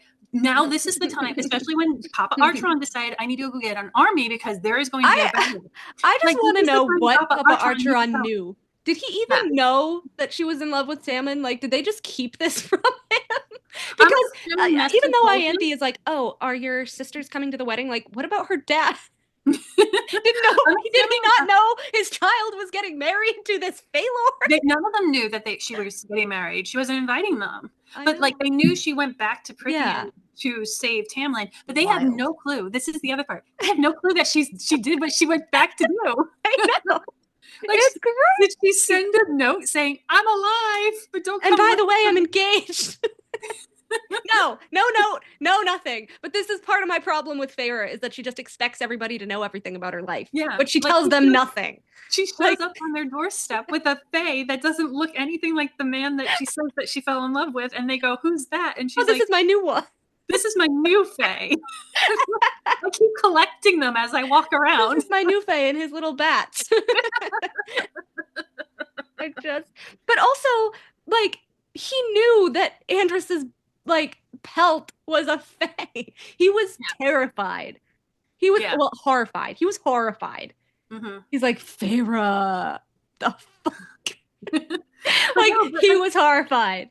But like, if they did keep their heritage from the girls so deeply secret, 100%, to the point where you died not telling them who they are, then we still have one sister left to find out all the information. I'm gonna be so mad if we don't go back to the fucking parents. And they have to.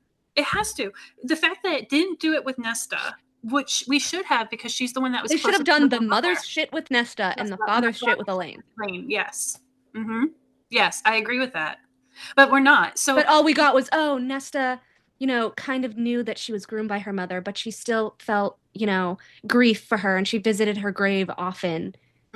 Okay, but like you still know nothing about who you actually are. Like this is why like you have these crazy death powers. Why you could see through a glamour as a human, quote unquote. Like Papa A again knew about the pelt. Mama A, oh, my cousins were dragged into a lake and drowned. That sounds pretty fucking fey. Yeah. And witch. Yeah. Like the word marks around the door and this and that. And there's literally so much connecting them to both the fae and the witches because their grandmother was exactly, again, I know you haven't read Tog. The grandmother is so matron Blackbeak coded, and matron Blackbeak is a horrific fucking person. And it's funny because she lied to Manon her entire life about her actual heritage, raised her as a Blackbeak when she was actually a Blackbeak and a Kraken, because the Blackbeaks and the Krakens were enemies, but her parents loved each other, and then they had Manon. And then the grandmother killed her mother, so her mother could never tell her who her father was. And then when she had so thoroughly like groomed Manon to be this bloodthirsty, like unmerciful person, she had Manon kill a Kraken princess. And then at the very end of the series, you find out that that was her sister. Yeah. So it's like, it's literally giving Matron Blackbeak of them like lying about the heritage. Like, what the fuck did they know? Or what the fuck did they not know? Yeah. Yeah. So who's Cousin Erston? Who is she? Is she a witch? Is she a fae? Is she a human? Who knows? Yeah. No, we're going to have to dive into it in Elaine's story, because I feel like Elaine and Lucian's story is going to be very much about bloodlines and heritage.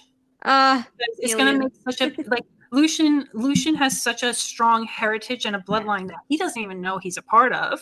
Oh, I can't wait. I'm like more excited for like Lucian to find out who his dad is than anything. Yes. Like also, okay. Baron like I want Baron to die so bad. I'm gonna cry when he hugs his mom again.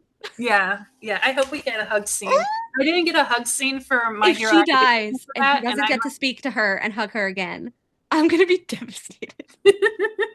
I need him to hug his mom again and talk to her. Yes. Because just under the mountain with Pharaoh, and she was like, "Thank you for saving my son." I was like, ah! It hurts. Where is Lucian? Where is he? Come hug him. Like, oh my God, it was so sad. But yeah, we need to have Lucian gets to hug his mom again. There's an anime where My Hero Academia, and one of the characters didn't see his mom for over 10 years. Yes. She severely hurt him in a mental health breakdown from the abusive father. And she had a PTSD moment, and she really hurt him. And the father put her in a mental institution for 10 years. And the character decided never to go see her because he thought it was his fault that his mom hurt him, not knowing it was his father, like all this other stuff. But either way, we never get a hug scene. I know. Like, I want a hug scene. Yeah, I have an issue with Silver Flames. I love Silver Flames solely for the Valkyries. Like, they were my favorite part of the entire ACOTAR series. Like, my favorite part of the entire series. But I have such major issues with Silver Flames, as you know. But, like, again, one of them is not delving into Cassian, but him. But one of them is that, again, she never found out about the history of her parents or anything. We never delved into the mother. And then the other one, which I've mentioned before, is that Claire is not brought up. Claire was her best friend in the mortal realms. Yeah. She was the one that told her, "Oh, Thomas likes you." Like, she started that whole thing, which obviously Claire didn't know he was like that. But, like, Claire was her friend. Nesta, in her book, still doesn't know that Fair is the one that killed Claire. Well, Reese, technically. Oh my God, can you imagine if she finds out in Elaine's book that Reese killed Claire's family? Yes. Because she knew that it was the Fae. She didn't know that it was Reese. Yeah. I was expecting that to happen in Akasif. I was expecting so much to happen in Akasif that didn't happen in Akasif, just because she like piled on the smut and like the abuse and shit. And I was like, why? We could have had such a good story. Like, we could have toned down the fucking Cassian shit and put in so much of her actual history here. Yeah. I don't know if we're ever gonna delve back into Under the Mountain. I feel like it's just not something that is gonna be brought back into the storyline. I would like it to. Only because, and I know people don't put stock into her interviews, but in like every interview that she's been asked, like, oh, who do you most miss writing? Her answer is always Amarantha. It makes no sense. I don't understand that because Amarantha had so few lines, so few moments, and she's such a shit villain. I actually loved her. I actually loved Amarantha. No, she was an awful villain. Like, just an awful villain. Why would you give someone the chance? Stupid. But like, do we think that, I know your answer, do you think that Nessian will have children? Mm-hmm. Yeah. I feel like I'm not against either or. Like, I'd be totally happy if Nessian just didn't have kids. Like, they were just one of those couples that didn't want to have kids and wanted, she just wants to be an auntie. But I remember Cassian is already like, oh, let's have kids. Shut up. Yeah. Dude. I like, and like she changed her anatomy, but she was just like, doesn't mean I want it now. Yeah, she's like, please stop. Yeah. But I feel like, I don't know, only a maybe, because didn't Sarah J. Maas say that like she already has like children's names picked out or something like that along those lines? Sarah J. Maas said expect a lot of children. Yeah, she's like, there's gonna be lots more babies. There's gonna be lots more babies. But is it gonna be with Cassian or someone else? Yeah. It's just like, I just hated how Cassian, which obviously it was Cassian because Azriel isn't one to take it upon himself to ask personal questions. So obviously it was Cassian who was like, can you ask her if she's ready to have a kid?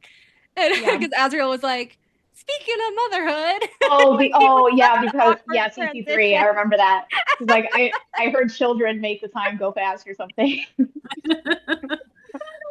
And Sheila was like, really? Way to be subtle. Oh man, like that is so not an Azriel thing. You know that Cassian was like, ask her, and yeah, what the fuck? And Azriel, the smooth guy that he is, would subtly flow it into the conversation. He wouldn't just be like blurt it out. He was like, yeah, speaking of kids, that makes the time go fast. I mean, they do talk about it in some reflections when it's revealed that Feyre is pregnant, and Cassian's like, kid would be nice. What's your thoughts on a kid? Like, do you ever want to have one? And Azriel's like, it's really not up to me. Like, it would be nice to, but it's really not up to me. Yeah. And obviously Cassian does have the conversation with Nesta later on. That's why Azriel's the best bad boy. Yeah, because he's like, I don't think I ever really have a choice. And like, I feel like people take that as like, he just doesn't, wants to be with somebody pining over something, but it's like, no, that's because it's the woman's choice. I still feel like, okay, in any relationship, when you go into a relationship, you have to have some kind of conversation about what you expect from the future of the relationship. Like, I always wanted to be a mother. So whoever I dated, when we became a little bit more committed or whatnot, a conversation would have to happen to see if that's something he even wants. And I don't like it in TV shows. I don't know if you've ever seen a TV show where a male really wants to be a father and they're now married to a female who's like, oh, I never wanted to have motherhood. I never wanted to be a mom. Gotta discuss this shit. He gets so upset. He gets upset about it, but people then get upset at him for being upset with her. Yeah. Upset with her. And I'm like, no, he has every right to have a hope for his future. Because if it was a female who dumps a guy because a guy goes, I don't want to ever have children, they would never blame the female for dumping a guy. But I think they should discuss it beforehand. Like, before you get married, discuss this shit. I can't stand when in TV shows, in TV shows they don't ever discuss that part of the future. I know. Like in my case, when I met my husband, he had a daughter. She was a year old. We knew each other. We were friends for a while. It was kind of one of those we reconnected situations. So I knew he had a daughter, but he has disclosed that he wanted to have more children one day. And like, of course, I wanted to be a mother one day. So like, it was a conversation that was we already knew. But I agree, it is a mutual thing. Like, Nesta needs to fucking figure herself out before anything. Yeah. Even the Dusk stuff. Like, yes. I mean, I think Nesta. I just fucking hate that like Cassian's pressuring her. But he has issues anyway. And she's still going through her healing arc, I feel. Yeah. She's still healing from a lot of things. And Sarah said that. She's like, she's not healed. She's healing. Yeah. Yeah. And she even said, like, she's not sure how she feels because she grew up with a horrible mother. Yeah. And I totally get that. Like, she doesn't want to end up being her mother. Yeah. She wants to make sure she fixes that. Mm-hmm. And I love that for her. I do. Yes. I do. I just... See, I don't read Cassian as pressuring her. It's just those moments of, like, where are we in our planning stage at this point? You know, it's like 7 months later. They are immortal. She's like, oh, I want to wait a few years. I think like that 7 months Nyx later. will be a. There's also I think Nyx will be a good there's way also for her to practice a little. There's also something really nice about having children together. Yeah. So in my family, all of us cousins are stepping stones. Yeah. You know, and there's something really nice about having stepping stone cousins, you know? I would actually really appreciate Elaine and Lucian having kids first. Honestly. Yeah. I think they would make great. Yeah, because Elaine is just so nurturing, and Lucian is nurturing too in some way as well. So like both of them. Yeah. They're just very caring people. Yeah. And I feel like they just both seem like they scream parents to me. Yeah. I was kind of upset. I mean, obviously Lucian wasn't really in Silver Flames, but I was a little bit upset that we didn't get like a scene of like Lucian with Nyx. I want a scene of like where Lucian's like there and then something happens in Valaris or something and they're like, oh shit, but who's gonna watch the baby? And Lucian's like, I'll watch him. And I just want like, I don't know, because I feel like toddlers are like drawn to like bright shiny things and like Lucian is bright shiny. He's a bright shiny thing. Red, like also for babies, red is a huge thing, and like it's just a pop-up color. So like you see like babies look at redheads and and he has like ruby hair. Like not even that, but like the ruby hair, the shiny gold eye. Like Nyx is gonna look at him and be like, he's like a playground. And I just feel like he's gonna like flutter his little wings and just try to like fly up to Lucian, and Lucian's gonna be like, oh crap. Like I need to see him with Nyx so badly. Because I mean, trying to grab his eye. Yeah, trying to grab his hair and his eye, and he's gonna be like, no, let's not do that. I already have a scar on my face. I don't need another one. But also I feel like Lucian needs that because, you know, being the youngest and like the one that was hated and the one that like nobody ever really nurtured. I feel like that's why he would be the nurturer, because he knows what it's like to not have that. And I just like how Tamlin is good with kids because he's never gotten that, you know? So I feel like it's weird though, because I feel like the people who have gotten like the littlest amount of love are like the best with the kids. Well, we also see that. I never understood the whole like everyone was like saying that he was pressuring Feyre to produce an heir, and I'm like, I never really saw that. Feyre never disclosed that she didn't want to be a mother or have children. No, and so I just think it was funny that the whole thing after she became Fae was like, oh, the High Lords will want to breed with her. The High Lords will want to breed with her. And then she's fucking pregnant with Rhys's kid. Of course she is. But I mean, Rhys is her husband. After 3 months. Yeah. It is a Magon husband. I mean, if Elaine and Lucian have a baby before Nesta and Cassian, that's also before Nesta and Cassian too. Yeah. I just I love Nyx. I just hope did see Cassian with kids outside the townhouse when he was standing outside the townhouse, and like it was like, you might not want to come in the house right now because you're all observing Lucian trying to figure out Elaine. Yeah, it's like the most awkward scene ever. Yeah. But, my god. Cassian's just standing on the street or the sidewalk, waiting for Rhys to tell him why he's not allowed to go through the door. And the kids come by and see his wings, and he like opens his wings for the kids so that they can laugh and smile. And he's like, this is so cool that he made them laugh and smile. And I'm like, oh, he's such a cute person. And also, like, Gwen was teacher-ish, maybe, kind of, with the kids in the temple. She's the one that took care of all the kids in the temple. Yeah. So I don't know if she was like a teacher or mentor or whatever, but like she's the one that took care of all the kids in the temple. And also, for a part of their book that I would really like, really quick, is like if those same kids that she saved saw her again. If she got that would be really nice. That would be really nice. That's why I don't know why people don't ship Azriel and Gwen. Because like that one moment where he saves her, that's a big moment. Like that's a big it's a huge moment. the way that he slaughters them when he always keeps 2 alive. That's like mate bond. Oh yeah, like he sees her in danger. He would just kill. It's Goes just crazy. Kill mode. Yeah. Yep. And then carries her. I love that, the cloak. Yeah. Oh my god.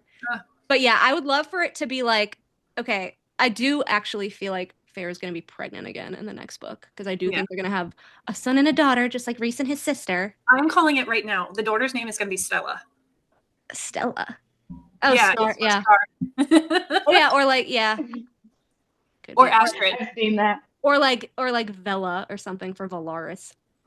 No, I think it's gonna be Stella or Astrid. I think both of them are also, they might be gods, but don't take my word for that. Yeah. I mean, because Nyx is. They gave Nyx a goddess name, so but Eris is also has a goddess name, so. Yeah. Let me see if there's like a goddess of like stars.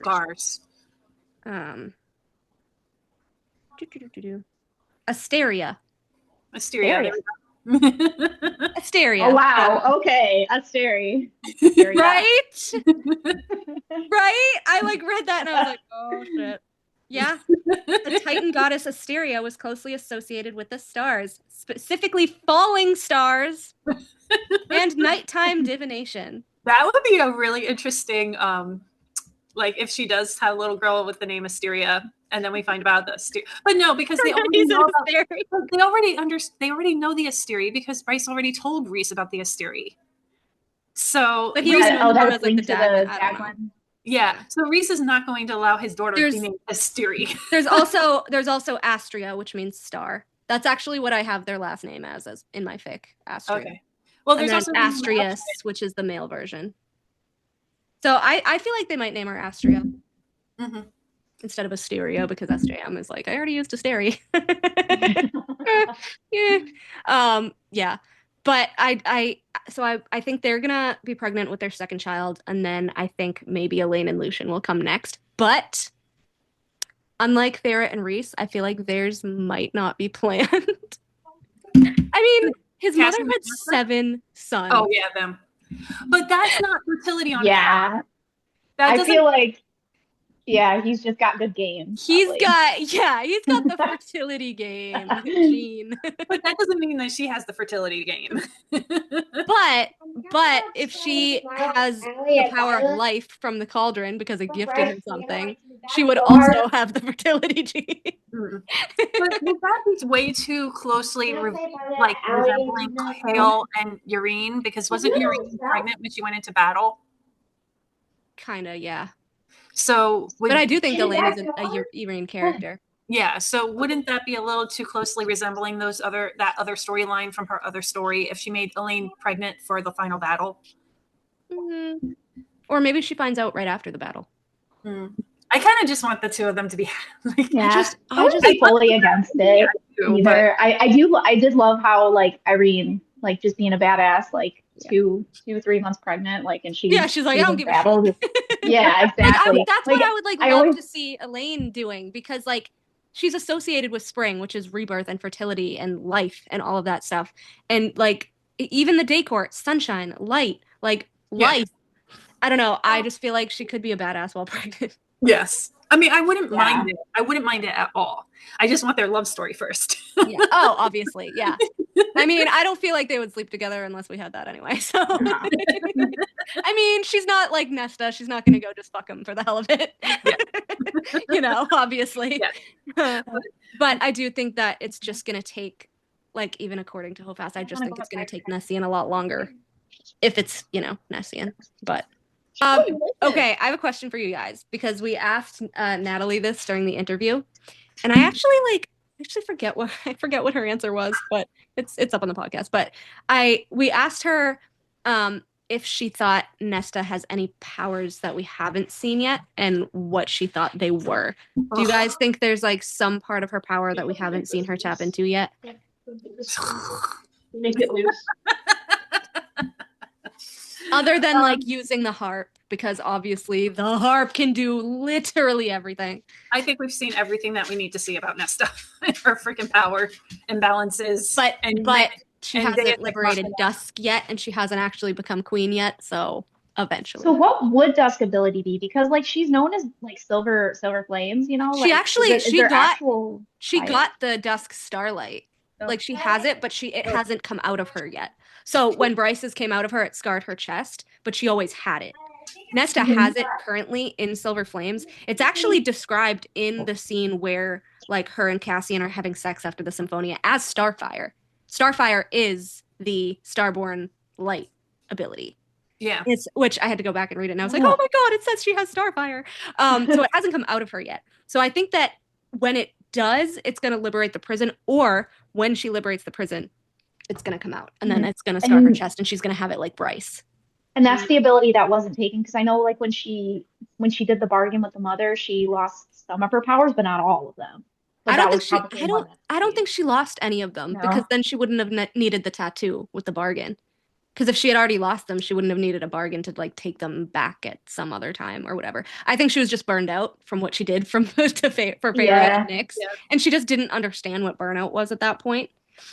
Because then in Hofast, like she uses her death powers, she wields the trove, she uses the silver flames on the little wall, and she opens the chamber and all this stuff. Like she uses all of her powers in Hofast. Yeah. So like she literally didn't lose any. I don't think that's why I was confused, because I was like, I feel like in CC3, like she didn't really lose any powers, but she said so in Silver Flames, but then again, that's her point of view. But and it's like unreliable narratives. Like she wouldn't know what burnout was, so she's like, oh, maybe I did lose my powers. Like, you know. I don't think that there's anything that we haven't seen. I just don't think we've seen it to the fullest extent of what she can use it at, you know? So I don't think there's anything extra that she possibly could need. I don't think she needs to have ice powers or water powers like Feyre. No, she doesn't. No. You know?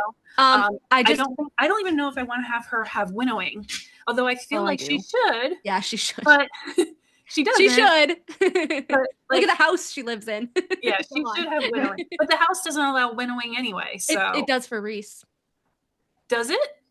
I haven't seen him winnow in he did. He did in the library. He can. I guess it makes its own rules for like its ruler. I was like, you bitch. I was like, you little asshole. So right. So the library doesn't acknowledge Feyre as its ruler since they didn't allow her to winnow? Nope. I know, exactly. Right. She ain't high lady. But yeah, I really, I don't know how it's going to come to pass, but I'm excited to see her actually draw the Starborn light out of her chest, because it's been referenced like 3-4 times in Akasif. And like, obviously she didn't know what it was at that point. So she was like, oh, it's like a light inside my chest, or, oh, it's like the 8-pointed star was stamped on my heart. And, oh, it's like starfire in my veins. And it's like, it's Starborn magic. So I don't know. Like, obviously with Bryce, she had to do the drop in order for it to come out of her chest. So like, what would be the equivalent of Nesta's drop? Would it be the liberation of the prison? Oh, okay. I was thinking Cauldron for some reason. I would think the Cauldron or the Blood Right, but it hasn't come out yet. So that's why I was like, oh, it's not. So there has to be something more that has to happen. I don't know. I feel like it's the liberating of the prison. That's like the only thing left that she has to do, right? Maybe. And also, I think it would be fucking great because, like, if you could control the prison monsters, kind of like the Princes of Hell control the Hell monsters. That would bother me because those monsters are Daglin created monsters, which would then put her into the same category as a Valg/Daglin, which would then make her similar enough to Rhys that would probably piss people off. Yeah, I don't know, because I mean, Bryce kept comparing herself to the Asteri too. We know that like the Starborn and the Asteri are just like two branches of the same magic already. It's just more like how you use it rather than, oh, are you inherently evil or are you inherently good? It's more like, oh, I'm going to use it for good, or, oh, I'm going to use it for evil. I feel like, because there's the light and there's the shadow. And then when you put it together, it's the Starborn. So that's why like Helena and Selene had the shadows. They were born with the shadows of the Night Court. And then Thea had to give them the light to turn them into the prism so that they could world walk. So I feel like Nesta has the light. I don't know if she has the shadow portion yet. And I wonder where she would get that from. I don't really want her to. I mean, I feel like it would be a little bit interesting. I know you don't like overpowered people, but I feel like it would be a little bit interesting if like Rhys snapped and like threw his magic at her, and instead of like hurting her, it just like absorbed. I don't know. I feel like that would be cool. I just feel like that's like a battery. Yeah, like exactly. Yeah. Kind of like how like Hunt did with Bryce. Yeah. But like shadow into light instead of light into shadow. That would be so cool. Because it'd be like, you bitch, and then she'd be like, thanks. I'm queen now, bitch. I feel like it would be great. I don't know. I'm just really excited to see her as queen. Like I'm really excited to see her with her own court, like away from the inner circle, like trying to figure out her own goddamn life without them, you know, criticizing and telling her what she can and can't do. And like, it just bothers me that she's stuck in the IC. It bothers me so much. Mm-hmm. And like the bonus chapter, I know I go over the bonus chapter all the time, but like, how many instances were there of her like, you know, slumping her shoulders or bowing her head or looking depressed? And it's like, because the freaking Night Court and the Inner Circle are making her feel like this. They're purposely oppressing her because they know that she has the ability to be super powerful and they don't want that to happen. Amren and Rhys in particular. Even Rhys seemed a little scared in Silver Flames, for sure. Like with her nightmare, he was like... Yeah. During the nightmare, he seemed terrified. He was scared of her. Yeah. But I think it's because, like, if Nesta's the Starborn, right, and Rhys is the Asteri, Nesta could technically defeat him. And he doesn't want her knowing that. So I'm like, and since Nesta had a link to, like, the Asteri in a way because of Bryce. Yeah. Yep. She's the one that knew Bryce. She's the one... She... And I point this out constantly, but Nesta is the one who opens Celine's chamber, not Bryce. Bryce tries twice, and she's like, "Oh, it's not opening." And then Nesta's like, "You really think that would work?" And she like slams her hand against it, and then it like opens. And everyone's like, "Oh, it just waited a minute from Bryce." I was like, "No, Nesta opened it. Yeah. Nesta opened it. That is her court." Yeah, like why would it delay? What reason would it delay? No, I'm like, she literally put her palm on it and freaking opened. Like Nesta opened the chamber. And I think Bryce knew that because then she was like, "Oh, take the blades, go figure out why you have the 8-pointed star." Like, Bryce, you already know why. But then I was annoyed at her because she goes back to Avalon, which she had already liberated or whatever, and she's like, "Oh, well, I wonder if by like liberating Avalon, I also liberated the court back in the old world." But it's like, you would have seen it if you had. You didn't. Like, that's Nesta's thing, not your thing. That's why there's 2 sisters for each planet. You got Avalon, she gets the prison, and she just hasn't done it yet. But that's why I'm like, are we gonna get a whole other Nesta book? Like, she has to renew her contract because there is just not 3 books is just not enough to finish. Well, that's what I'm talking about. Like Nesta's story. This is why I'm not super involved in the Dusk stuff yet. I love it. It's because like we know what the next 3 books are. Elaine, Azrael, Moore. And if Nesta is supposed to liberate, recreate, and rebirth an entire dead court, it has to be it's either going to be a side story in Elaine and Azrael's book, which doesn't deserve to be a side story. Gwen and Azrael's book?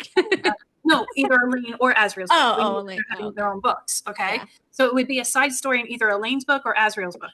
And it shouldn't be a side story, first of all. Yeah. But second of all, if it's not a side story because it's Nesta and she's liberating a dead court and becoming a queen, it's going to take precedence over the main character storyline. Yeah. So then you're making the main character of the book into a secondary book character instead of them being a main character, and that drives me up a wall because then you're erasing the main character story. And I'm like, Nesta better not be in freaking Elaine's book. Elaine wasn't in Nesta's book. I'm actually wondering if that story is going to be a large part of Twilight of the Gods 1. Possibly. Because we know that Nesta has Deanna's Moonfire, which technically makes her a god, a death god. So it would make sense if her story was in the Gods series, which we already know is connected to the whole Starborn thing and the Asteri. So I'm wondering if we're going to get, obviously the backstory about the Gods planet, which I've already said before, but then maybe she's going to be going back and forth from like, oh, this is what happened in the past, but this is what's happening in the future. These are the mirrors. And I feel like she could do a thing where like, the past always kind of comes back around. and that's where we're going with Koshi War 2. I actually really liked, which I was okay. In terms of like Quinlar versus Nessian, I was upset that Nessian didn't have like a scene like this in their book. But the freaking shower scene was my favorite with Bryce and Hunt. Because like they were kind of just like friends at that point. And she saw him and I was like she washed him and took him to bed. I'm like, she put him to bed. I think, and then the moment, and then when he grabs her arm, like he doesn't say a word. He's like, "Don't leave," and then they just cuddle. Oh my god, yeah, I did love that part. I don't know. I just love that Hunt is allowed to break down the way he is in Crescent City. We don't see that in ACOTAR. I hope we get it with Azriel and Lucian, since they're totally different than Rhys, Tamlin, and Cassian. The only way they break down in ACOTAR is anger. Yeah. So we've seen that with everyone except Lucian. So I think Lucian kind of needs his moment of anger first. Yes. I do like their humor too. I love Hunt and Bryce's humor together as well. Like there's a lot of moments where they have like they just joke around in a moment that they probably shouldn't be because it's a dire situation, but they're just teasing each other. I'm just like that. Like that's a couple goals. She could have written freaking written Nessian the way she wrote Quinlar, and she didn't. And it pisses me off. It's like, we didn't need all of this run around. Oh my god, I'll screw you because it's fun. I'll screw you because it's fun. This isn't deep. This is nothing. This is just sex. Oh my god, you're quick off the mark. Oh my god, you're a bitch. You fell down the stairs. Ha ha ha. Like, why didn't we have a freaking shower moment with Nessian? Yeah. Why? Nothing with them was deep ever. Yes, I feel like the sex should have happened. It should have been a slow burn. It should have at the very least. I didn't like the fact that like the sex was and like he knew that she was using that to and I feel exactly, and he was there and he should know better. So I was just kind of like but that's why I'm thinking like that was similar to Nessian, except the difference is like she wanted him for one night. She was like, one night is all you get, and he's like, well, that's not what I want. So like freaking communicate. So not only is he respecting her, but he's respecting himself. He's like, I want a relationship, and if that's not what you want, then he wants. And that's what I like about the book that I read. It's like Nessian, but like healthy. Yeah. But that's why it's like, this is why I have to think that she's doing this for a reason. Yeah. Because she could have wrote them like, even Faizan, and I'm not a Faizan person, but they even had like romantic moments. Like she could have written them like Faizan, because Feyre wanted nothing to do with Rhys at first. It was more like a slow burn sort of kind of type thing, putting away under the mountain.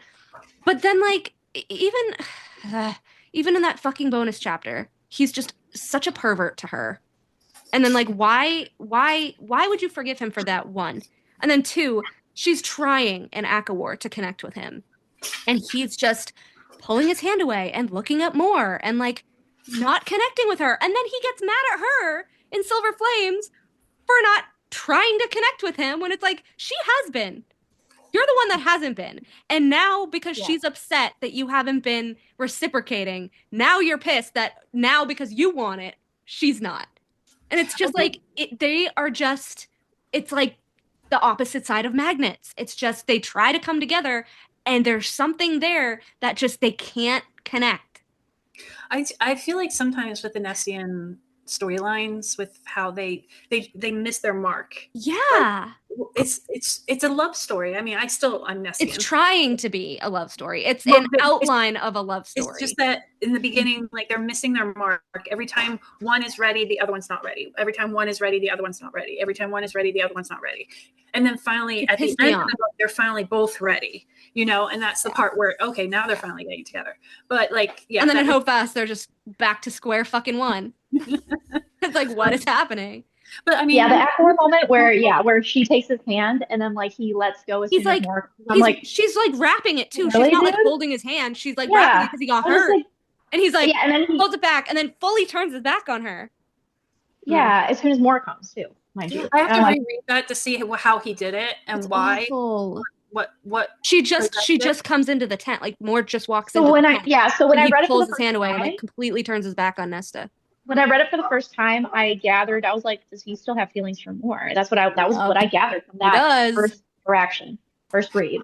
I don't know if I ever read it like that, because I never read that Cassian and Mort still have feelings for each other outside of Cassian does. Mort definitely doesn't. But I think I read it I think I might have read it in the form of Moore is so protective of the boys that Cassian doesn't want her anger and jealousy to go onto Nesta. So he's doing everything he can to protect her more until that was like a very like it was like a political like situation. It wasn't like Moore wasn't coming in the tent to like yell at Nesta or anything. She was coming in the tent to tell her something about the war. Like, and from what I gather from Cassian, he seems like with the right person, he seems like a person that loves loudly. Yeah.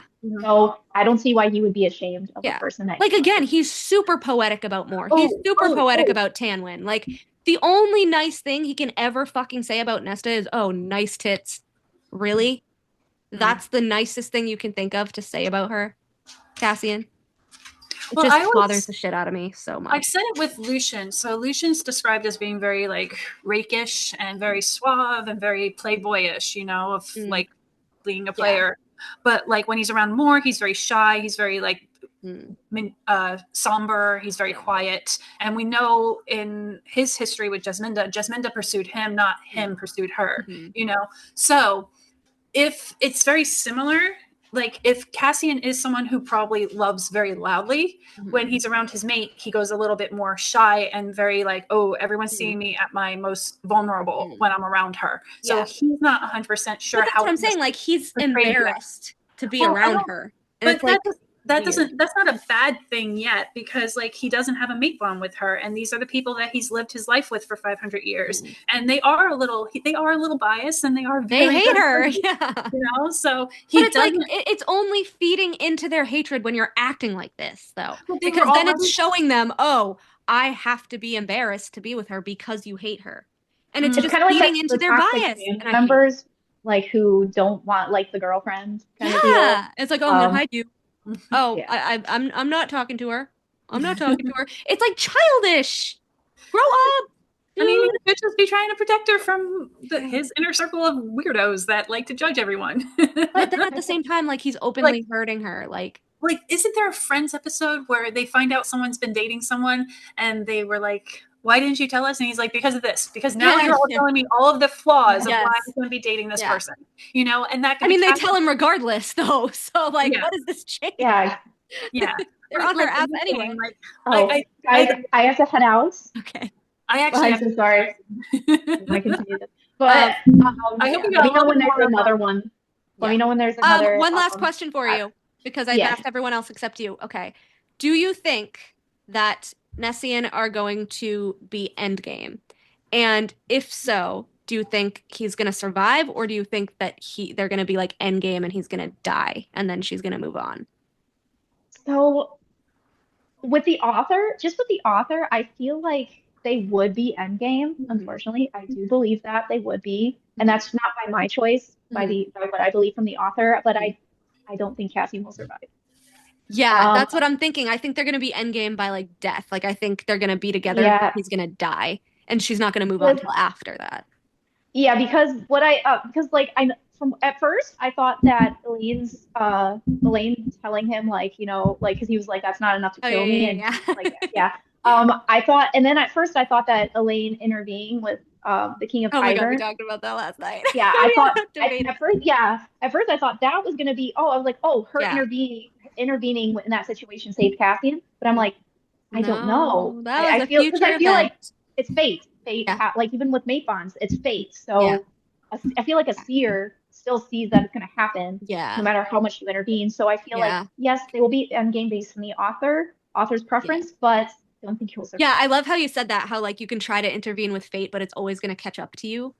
Yes. There's like that whole thing in like shows too, because they're like, oh, seers can see that you're going to die. They're going to intervene. And then it's like you can only intervene so many times, but it's going to eventually catch up to you anyway. Yeah. And I think that like it's kind of like Final Destination where like even if you get saved, it's going to like something else is going to come up. Like something else. Yeah, I think Elaine did try to save the situation thinking he was going to die at the battle, but it's going to happen something else is going to happen another way. Yeah. I said last night, which I'll just tell you real quick, but I think that the reason that Sarah hasn't had him say I love you to her is because it's going to be his dying words. Oh no. Yeah. That's yeah. No, I'm like, she is saving this for something.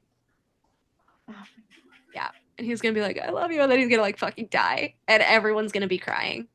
Yeah, they're like, oh, finally. I mean, I'm gonna be like, sweet, where's Cormac? Rest in peace, Cassian. You deserve that, but where's my man? Oh my god. All right. You guys have a good night. Bye guys, and happy Nesta week. Bye. Happy Nesta week. Bye.